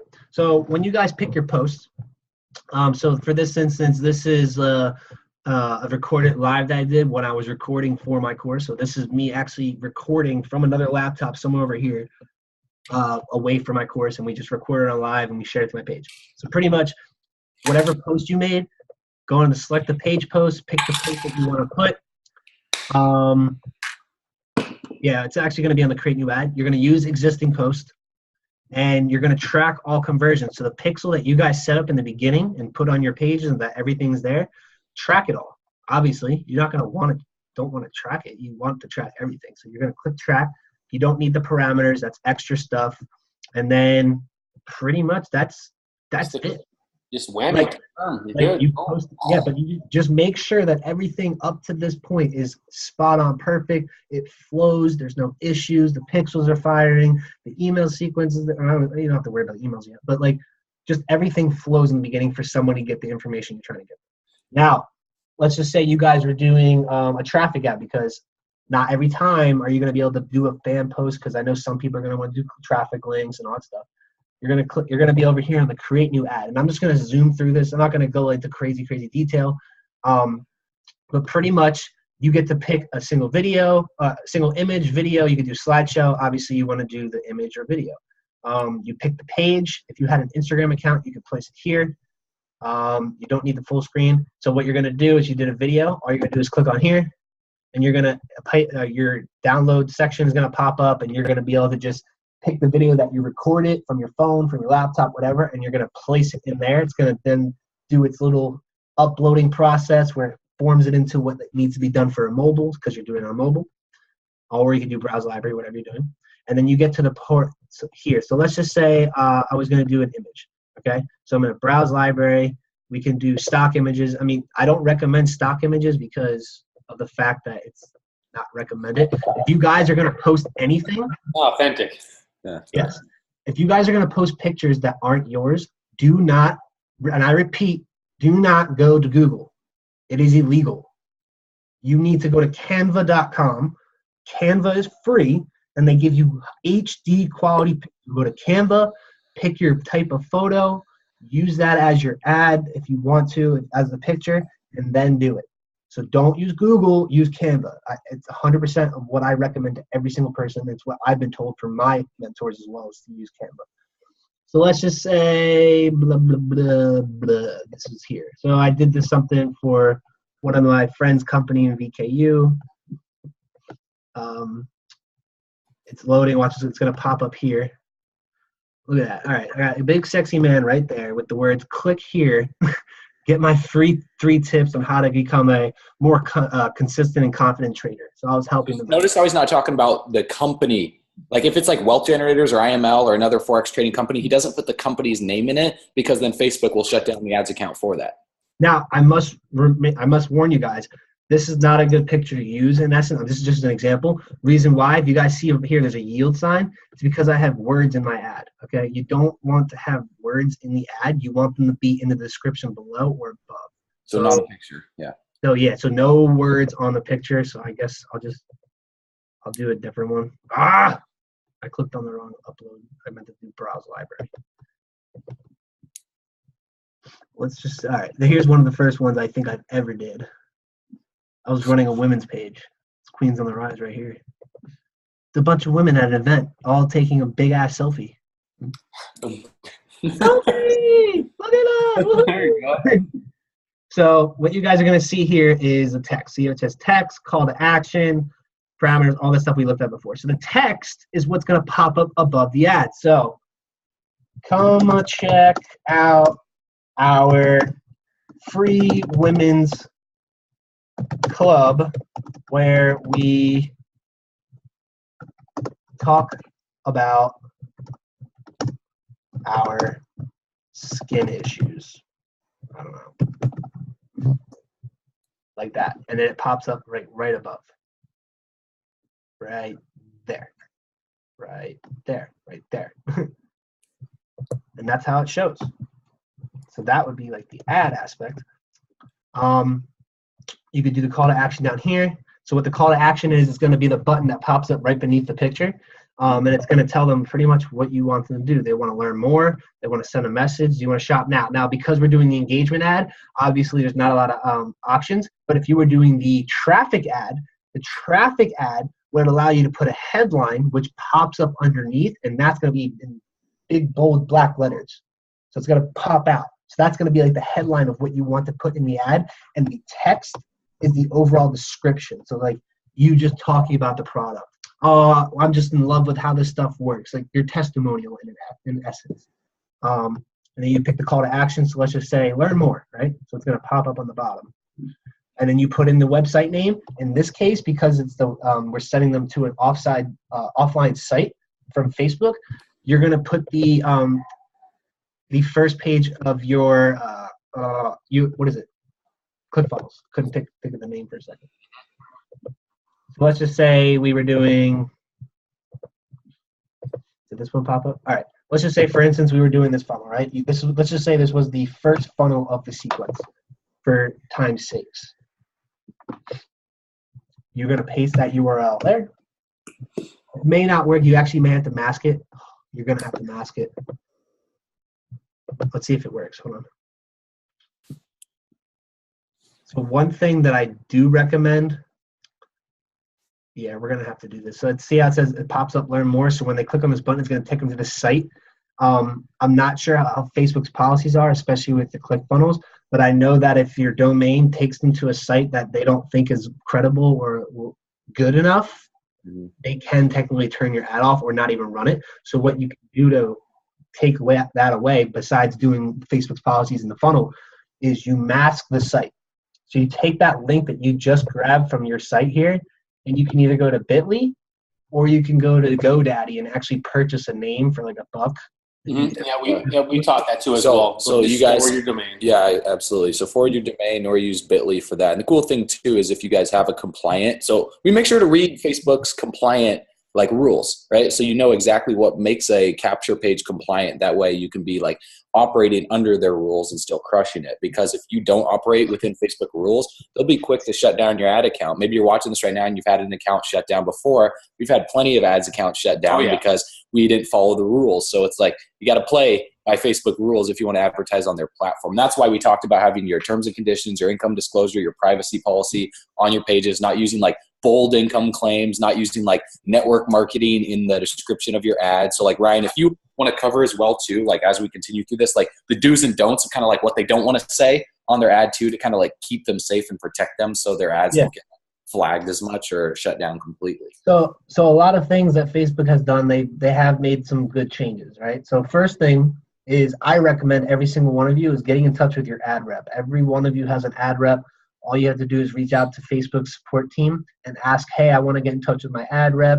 I'm looking to start an agency and starting to promote ads for a friend of mine. Like, don't say, hey, I'm actually starting an agency to promote network marketing, because they're going to see, all they're going to see in that word is pyramid scheme. They don't care what it is. They just know that that term is not allowed to be used. So tell them, hey, you're starting an agency. You're going to start promoting ads for a business that you've just become their employer for, or their clientele, like whatever. Facebook, yeah. And Facebook loves when you talk about advertising on Facebook, because they want more people to advertise on their platform. So if like you're creating ads saying, hey, how would you like to learn how to create, a income online by advertising on Facebook's platform, like the correct way, then our group in our agency will teach you how to do that. Like, comment, and share this post if you want to learn how to do that. Yep. One thing that I can say too, a phrase that you should all say when talking to your ad rep or Facebook in general is, my number one goal is to be 100% compliant with you. You say that, and I promise you, you'll get answers and you'll get the help you need. And reiterate it. You don't have to say that exact phrase over and over again, but I do recommend you say 100% compliant, like, because you need to be like to follow their rules. Otherwise, they can just do whatever they want and turn you off. Just how they are. Another thing, I know a lot of you like the word free, big bold words, all capitalized, everything. Facebook hates that. They don't like that anymore. You can't do that. So if your audience are going to say, hey, get this free ebook, hey, get this free download, hey, get this free product, don't do it. Don't bold it. Don't capitalize it. Don't do anything. Don't even put the word free. Put at no cost. Boom. At no cost. That is the word. Everyone listening, write that down. You better write that down. Write that down. If you ever have that impulse to say free, don't do it. Put at no cost. I promise you it's good. And if another thing you need to put in your headlines, do not tell them that they can achieve a specific goal in a certain amount of time. Time frames are no goes, no time frames, because they need to generalize it, because you're over promising again. It's not very, like, you need to be able to just keep it as general and basic as possible, but as creative and making people curious at the same time to want to even click. So this is the hard part to do, coming up with the headline. But when you guys have that headline that doesn't say a time frame, it doesn't say the word free, and it still gets people to want to know exactly what it is, you're going to have a winning campaign. And Facebook won't be all over your ass about it too. So that's another good thing to have. Make sure if you guys are sending people off of links, you have to have disclaimers in all your stuff. What you guys have, if you want to incorporate this with your guys, the training on how to get your account back, how you can look up Frank Kern stuff. Frank Kern has a disclaimer policy. I suggest you guys give that to them and then have them reword it in their own way. Definitely. Yeah, we'll leave a bunch of resources for you guys below watching this. As we recommend anything, like, they'll be down in the description below. So that way it'll take you over and it'll show you exactly like how to implement that into all your stuff. So that's something that you can do. But if you guys use the autoresponder, this is where we're going to be getting to. Right now, we're pretty much done with this ad. Just make sure you're tracking all this stuff, and then you click confirm, and you're done. One thing that I recommend, the reason why we're saying use the autoresponder, and this is like a really good tip. So really listen.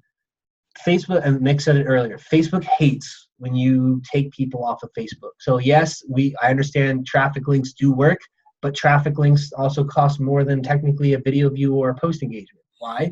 Because you're taking somebody off of Facebook. You're taking somebody off of their site. Facebook is selfish. They want people on their site because the more users they have, the more money they make. The more marketing they can do, the more money they can make on anything. So taking them off the site is not generally liked by them. So what do? We keep them on Facebook, and we have the post go viral through an autoresponder and giving them set instructions. So the main thing that we do to keep people on Facebook, like this post, share this post, comment info, and you'll receive a message. Now, what I'm about to show you guys is like a best kept secret, technically. I mean, it's not even gonna be a secret anymore. I mean, a lot of people use it, but a lot of companies that use it have the most money coming on an autopilot. Okay? So the thing that I'm about to show you is called ManyChat. ManyChat is like Messenger's way in Facebook of an email autoresponder. Your emails are still good. They work proficiently. You know, that's a big tool for businesses on how to make money online. But this ManyChat has been out for a couple years, maybe a little less, and they are starting to have people get messages and autoresponders through their Messenger app. You are more likely to open up your Messenger app than you are an email. Why? Because it's a messenger. It's a message. So if you set it up in a certain way, you're able to start targeting and sending out broadcasts to people so that they can constantly keep getting new reminders. We have a discount here. And it's cool because once you send people through Messenger, if you take them off the site, everything that I just told you guys and the rules and regulations and the word free, disclaimer policies, all that shit doesn't matter anymore because it's not through a Facebook ad. It's off of the ad. You are sending them offline, but Facebook doesn't know that. And technically, they don't count. The only time it counts when you need to be compliant with all their policies is when you have the ad that you're using taking them to a specific site right from the ad. Mm-hmm. That's what you need to know. So if it's going through Messenger, you can say whatever you want. Obviously, you don't want to be too, I don't want to say like scammy or unrealistic, but like you want to make it like as real as you can without sounding too dumb. I don't know if that makes sense. But when you're going to use is ManyChat, you get started for free. Okay, you click here, you get started for free. You sign in with your Facebook. I'm already logged in, so I probably should already be in here. Yep. All right, cool. So what this is allowing you to do, this is a dashboard of Queens on the Rise, and you have subscribers. So here's the thing about what Messenger does. When people comment on your video, you're going to be able to set it up through here. And I don't want to go through the entire training right now. There actually is training on YouTube for free. So just type in ManyChat training, and there is literally a whole sequence of how to use it. And they have video tutorials in the back office of this too.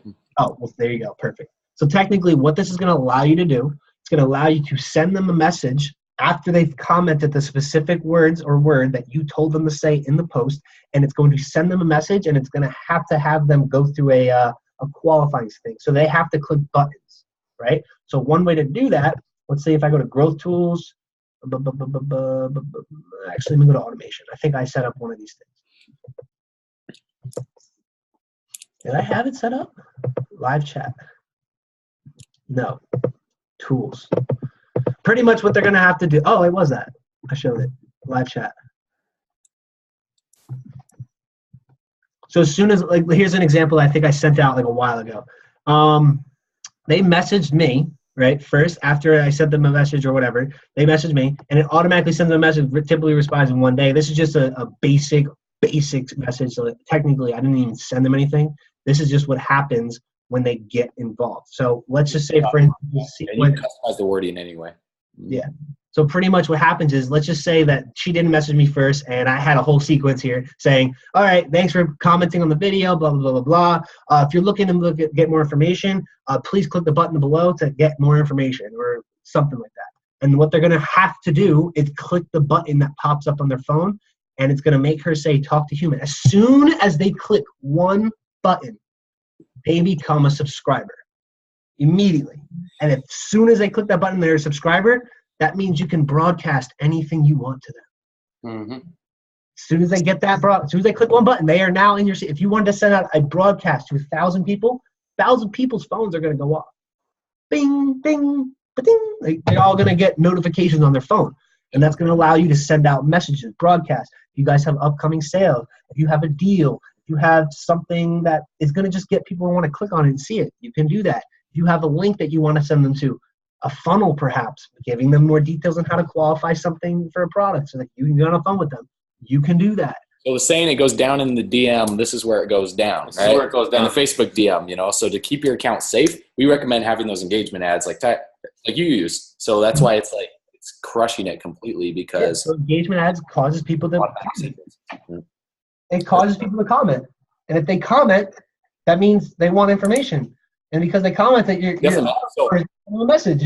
And then awesome. they So that's pretty self-explanatory. They could go through and they could play around with like having those all customized within there. You guys, we'll leave a link for that below for this, so you can get started on this for free. You can start putting together your automatic messages. Now, Ryan, so when people place the ad, okay, so if you want to show them like from placing the ad, then just seeing the numbers of the ad and knowing like how, like if it's converting, where to even look for that to be able to see like once they pay the $5 or no, they don't pay the $5, I mean they place it, and then Facebook gets it out there to where it starts tracking all the numbers for them.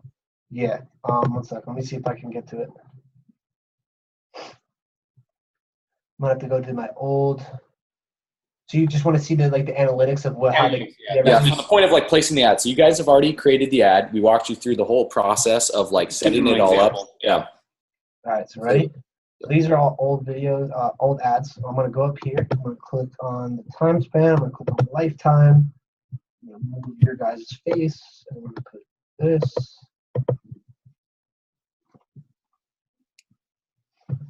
Now I can start seeing the numbers, all the percentages and whatnot. Now I know there's a bunch of shit here. Not everything means everything. So these are website conversions. These are link clicks, meaning how many people actually clicked on everything. You can even see, so website conversions, people got to the website. Link clicks, meaning they clicked on the link that was on the video in the ad or on the text itself. Unique link clicks are all brand new clicks. So like if this said see how it says 539 and 529? That means 10 people double clicked on it. It means 10 people clicked on the link twice. Something went wrong before, maybe it didn't load right and they re-clicked it. Unique click-through rates. You're able to see who's clicking it and getting through to the next funnel, or the funnels out to that. Same thing here. These are all analytics, but pretty much you guys don't need to know this stuff yet.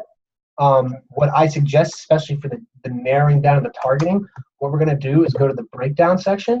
And the first thing that I do every time I run an ad is I click on age and gender, especially if I don't know who my demographic is. Why? Because I want to see who's clicking through to my shit. I want to see the age and gender. I want to immediately get that part out of the way, because if you narrow down to your age and gender, you know exactly the narrow audience you need, and then you can make your adjustments after that. So for this instance, video views, and I did a video, I named it prayers for some reason. So if you guys see here, here's the results out of all the video views between 18 and 24, 25 to 34, 35 to 44, all female. Which one dominated? 25-34. 25-34. So pretty much that's saying if I had an ad right up that was targeting 18 to 44 right now, I would just target 25 to 34. Tells you straight up. Because why would you want to spend? You can spend money. I'm not saying that these people won't buy or even want to be interested in it, but statistically saying more people are clicking on this, and that's where all my results are coming through. So I would naturally just put 25 to 34.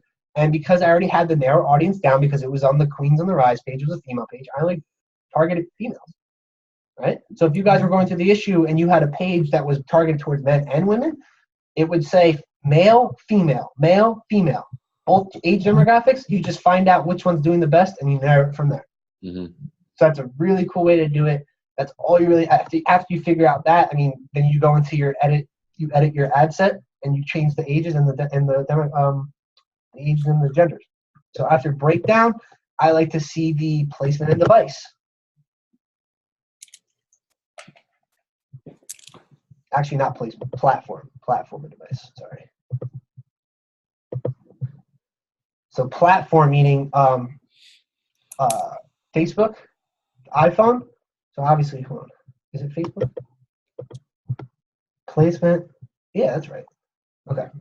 So it's coming from Facebook, obviously. The next thing I want to know is I just want to see if it's coming from an iPhone or an Android or desktop. Which one is it? Is it mobile or is it desktop, right? So in this case, I already narrowed it down and I targeted only mobile stuff. So look right here. Android smartphone users, 42,782. iPhone users, 22,290. So in this case, if I really just wanted to target one mobile device, what's the winner? Maybe. Android. Yeah, Android right there. Android. So I would just target Android. You don't have to just target Android, but it's a cool way to just narrow it down. Narrowing it down. The more narrow, the better. The more precise leads and the more sales you'll get because it's based off the numbers. They're just giving you everything. That's it. So now that I figured out the age, the gender, and the device, now I can just go back, make the proper adjustments. The only thing I really have to worry about now, if I haven't done already, is location. So if you guys are trying to narrow down to a specific state, even like time zone, you can see what time of the day. You can run your ads from like 8 o'clock in the morning to 3 o'clock in the afternoon, and then your ads would turn off and restart the next day. This is fun. I mean, this is just. I mean, this is fun. Yeah, this is like the coolest part. This is where actually this part right here is the easiest because now you're not doing anything different. You're just narrowing down what you've already placed. Awesome. So now when it comes down to knowing your numbers of the ad, what do you look at when it determines whether they scale an ad, whether they tweak it, or whether they kill it? Because there's three things that like you guys can do watching this with your ads. Like if an ad is converting, then you want to scale it. If it's kind of converting, but not really, you could tweak it to where it converts. But if it's not converting at all, if it's just costing you a lot of money, then you want to kill the ad, you want to cancel it. All right, so what do you look at when it comes to determining those? So when it comes to video views, I like to have my views. See how it says like cost right here? Mm-hmm. I like to have mine at a penny or lower. Anything above 3 cents, I'd turn off. Mm-hmm. If it's 3 cents or higher, I turn it off. You don't need to be spending 3 cents per video view. Because what's saying, if you're spending 3 cents or more on a video view, that means there's someone else out there that is promoting pretty much the same shit as you, and now you are in competition with them. The more amount of money you spend, that means there's more people out there promoting the same shit. So now you're just paying more to have your shit be shown more than theirs, which is stupid. You don't need that. You want to dominate, right? So you need lower amount of pay-per-views. In this case, 1 cent. Anything 1 cent or lower. If you can get 1 cent, you're good.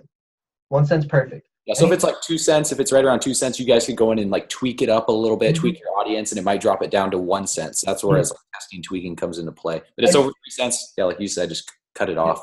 And just turn it off. I mean, in the beginning too, as soon as you start a brand new ad, like as soon as you start, it's going to be high. It's not going to be 1 cent from the start. So if you guys are seeing this and you're like, oh, it's been 2 days and it's only at 2 cents, because it's only been 2 days. Like, you got to let it mature. You got to let it look. You got to let it do its thing. So I say give it like 3 or 4 days if you're doing video views to see if it gets to a penny. After that, if it's still higher, I would turn it off or tweak it. So that's that. Link clicks. So if you're doing traffic ads, I don't think I have traffic ads on here, but like it would say the cost and it would under here. See how it says per 3 second video view? Mm-hmm. And the traffic ads, it would say per link click. So anything from 5 cents to about $1. I don't even think it says that actually underneath. See where it says custom next to the breakdown, right? CPC, and then next to the click-through rate? Or am I seeing that wrong? Right here. Yep, right there. There you go. Click-through rate. And then right next to it. 6 cents, 3 cents, 5 cents. Like, these are good. I mean, these are also video views, so it's not, I mean, obviously they're going to be lower. If you were doing traffic links, these would be higher. So if you were getting traffic links and you were getting 4 cent traffic link clicks, you're balling. Unbelievable, yeah. You're like, that is like godly. I'm not even kidding. Like, a lot of people would kill to get 4 cent link clicks, bro. Mm-hmm. And like I told you, Facebook doesn't like that you take people off of Facebook. So if you're getting 4 cents link clicks, you're doing something right. So, I say, I mean, what I averaged was like 10 to 13 to 15 cents. Like, that's what I was getting before. And that's still really good. Like, anything under $1, even if it's converting on the back end, like if it costs you for like, you know, let's say 20 clicks, you generate 1 sale, and that's a $40 product you're selling, you know, that's $20, then it's profitable, you know? Exactly. So it's not necessarily. You just got to make sure that your profit margin to how much you spend is better. If you're making a 1-to-2 ratio, in internet marketing, that's crazy good. A 1-to-2 return. If you spend $1 and make 2 back, that's considered fucking great. Even understanding the lifetime acquisition of a customer, most people don't get that. They think that if it costs them like $10 or if it costs them $100 to generate a $50 sale, they think they lost $50. But what they don't realize is that $50 residual income could go for 3 months. So it's $150, right? So they profit $50 in the 3 month long long frame. It's about the long term versus the right now. Mm-hmm. Like, you see the vision. Do you see yourself making more money afterwards? Because what we just went over is just the upfront ad.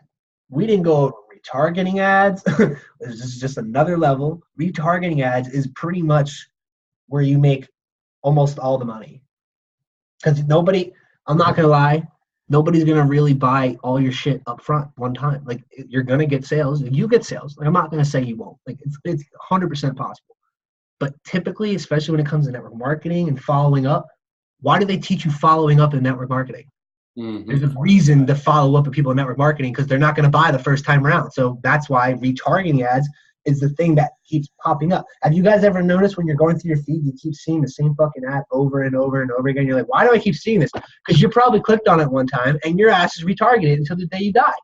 This is how it is. Like, they're going to keep making it. And it's not that they're trying to make you buy right there.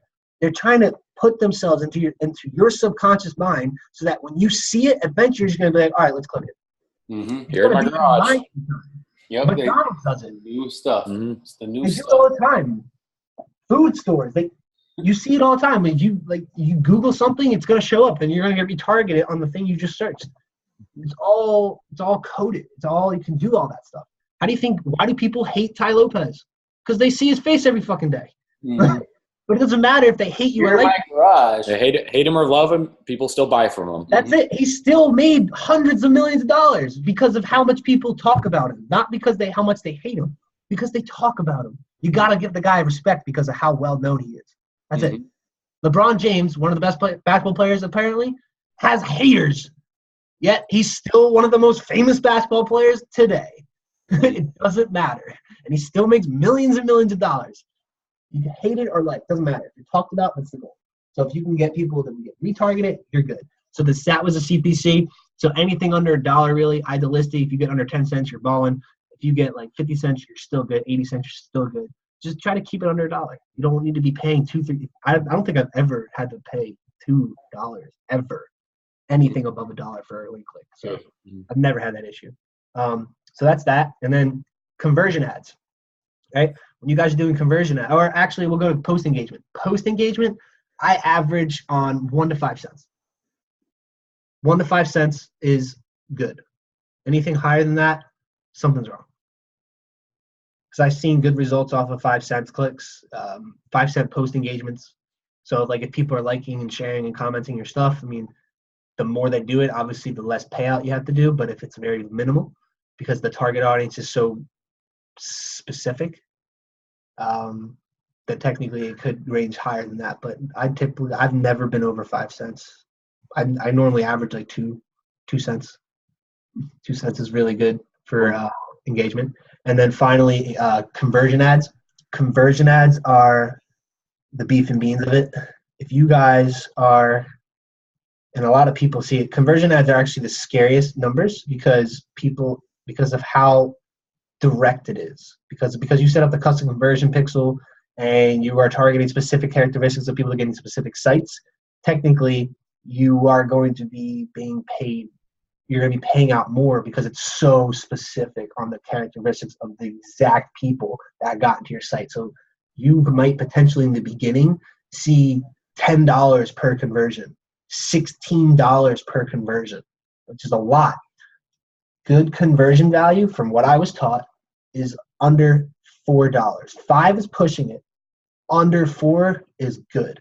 And the thing you need to look at too with that is the relevancy score. So there's one thing on here. I don't know if I can. Let me see if I can show it. A relevancy score on Facebook ads, guys, is a scale of 1 to 10. If it's a 1, it's shitty. Just saying. If it's a 10, it's perfect. So what I'm going to try, I'm going to see if I can find the relevancy score on here. I don't know if I have it on here. I don't know if I have to click into it. I know sometimes I have to click into the ad set. I don't know if I put it in. If you had it on here, technically all you have to do is be in the ad set and it would pop up, and one of the main, actually it might be here, performance and clicks. Reach. All right, it's not here. if it were here, it would be popped up on this side about around this area. It would say relevancy score 1 to 10. And if it's a 8, I'd say 7, pushing 8, 7 or higher, you're good. If it's getting 6 or 5, you need to look at your conversion value. If the conversion value is low, like if it's like $3, right, per conversion, and your relevancy score is below a 6, that's still good because you're still getting good conversion values. So conversion value beats relevancy score every day of the week. You could have a 1, but if your conversion values are $2, you're Gucci. If you guys are running, if you guys have a 2 and your conversion value is an 8, turn that shit off. Start it over. If it's like a 5 or higher and if there's a 2, 3, or 4, turn it off. I say let it run for maybe one more day to see if it just has to, mature. But typically, if it doesn't change after another day, turn it off because you're wasting money. Yeah, sweet. And also, you guys don't want to have like terrible like relevancy because then people will start flagging the ad, wondering why they're seeing it, and then that's what will your account shut down. Relevancy, frequency. If the frequency is really high, meaning how many times a day are specific people seeing it, sometimes people can complain about it. Like you can actually click on an ad and complain and report it. Some people are petty and they like to report shit. So like that's just how they are. Like there's nothing you can do about it. So obviously, this is like I say, it's like you gotta have fun with this, and everybody that's here, obviously with the Rank Up Now community, we believe in you with what you're about to go do with your ads, and just know that someone like myself, like Ryan, like Nick, we've had to test things, we've had to tweak things, but when you get one right, which you're gonna get one right if you just stay the course, it dramatically changes your life. It really does. I mean, Ryan, you're a testament to it. We obviously are too as well. A lot of our students are. Some of the people are making 6 figures plus, even making an extra $500 a month. We have people making extra $500 to $1,000 in their network marketing companies, in their their traditional businesses. That even an extra $1,000 a month in their traditional business, that's an extra $12,000 a year that they get to add on top of whatever else they're making. And that right there to me is gold. All right. Yeah. So don't look at this as like, oh my God, I see this, because we all started with baby steps. It was like the next stair step. So now, think about this too. And this is actually something that I use in one of my current companies because I teach this. This is how I like to pitch things. Not only do I pitch people on the product and like how it works for them so they understand like, hey, it works. But imagine this. Imagine if you learn this skill set and you understand Facebook ads and you started recruiting people off of this, right? So each person you recruit is now in your downline. So that means anything that they do benefits you. So as the leader, as the upline, wouldn't it benefit you to train your people how to do Facebook ads? Oh, wow, weird. If they go out and start automatically bringing in people, you win too. So you got to think about that. It's not about just the sales that you personally get. It's about training your guys on how they can do it, because if you get 2 hitters off of Facebook ads, right? Let's just say you found 2 ballers off of Facebook ads and they just have a crazy network offline, and then they learn the online game and they were just crazy. They had so much energy. They knew what to say, and they got on phone calls all the time. Guess who's getting a residual income check because you did that? Yep. Your ass. So think of that like that. So you can go to the beach. You can go to the beach, and that's where you have your team working for you. But don't just like sit there and neglect your team, guys. Like that's like one thing I think a lot of people do is they get really comfortable because now, I got 50 people on my team. They're just going to build it for me. What is it? The strength of the leader, the pace of the leader. Yeah, there you go. How you go is how your team goes. People got started because of you. So train your team, train your guys, take fucking initiative. Like if you are wanting to learn this, master it so that you can teach someone else to do it so that they can go off and do it and duplicate your team offline and online. And now you're making stupid money. You're making residual income. And you can keep doing this until the day you die. You can. It's not hard. You just gotta discipline yourself.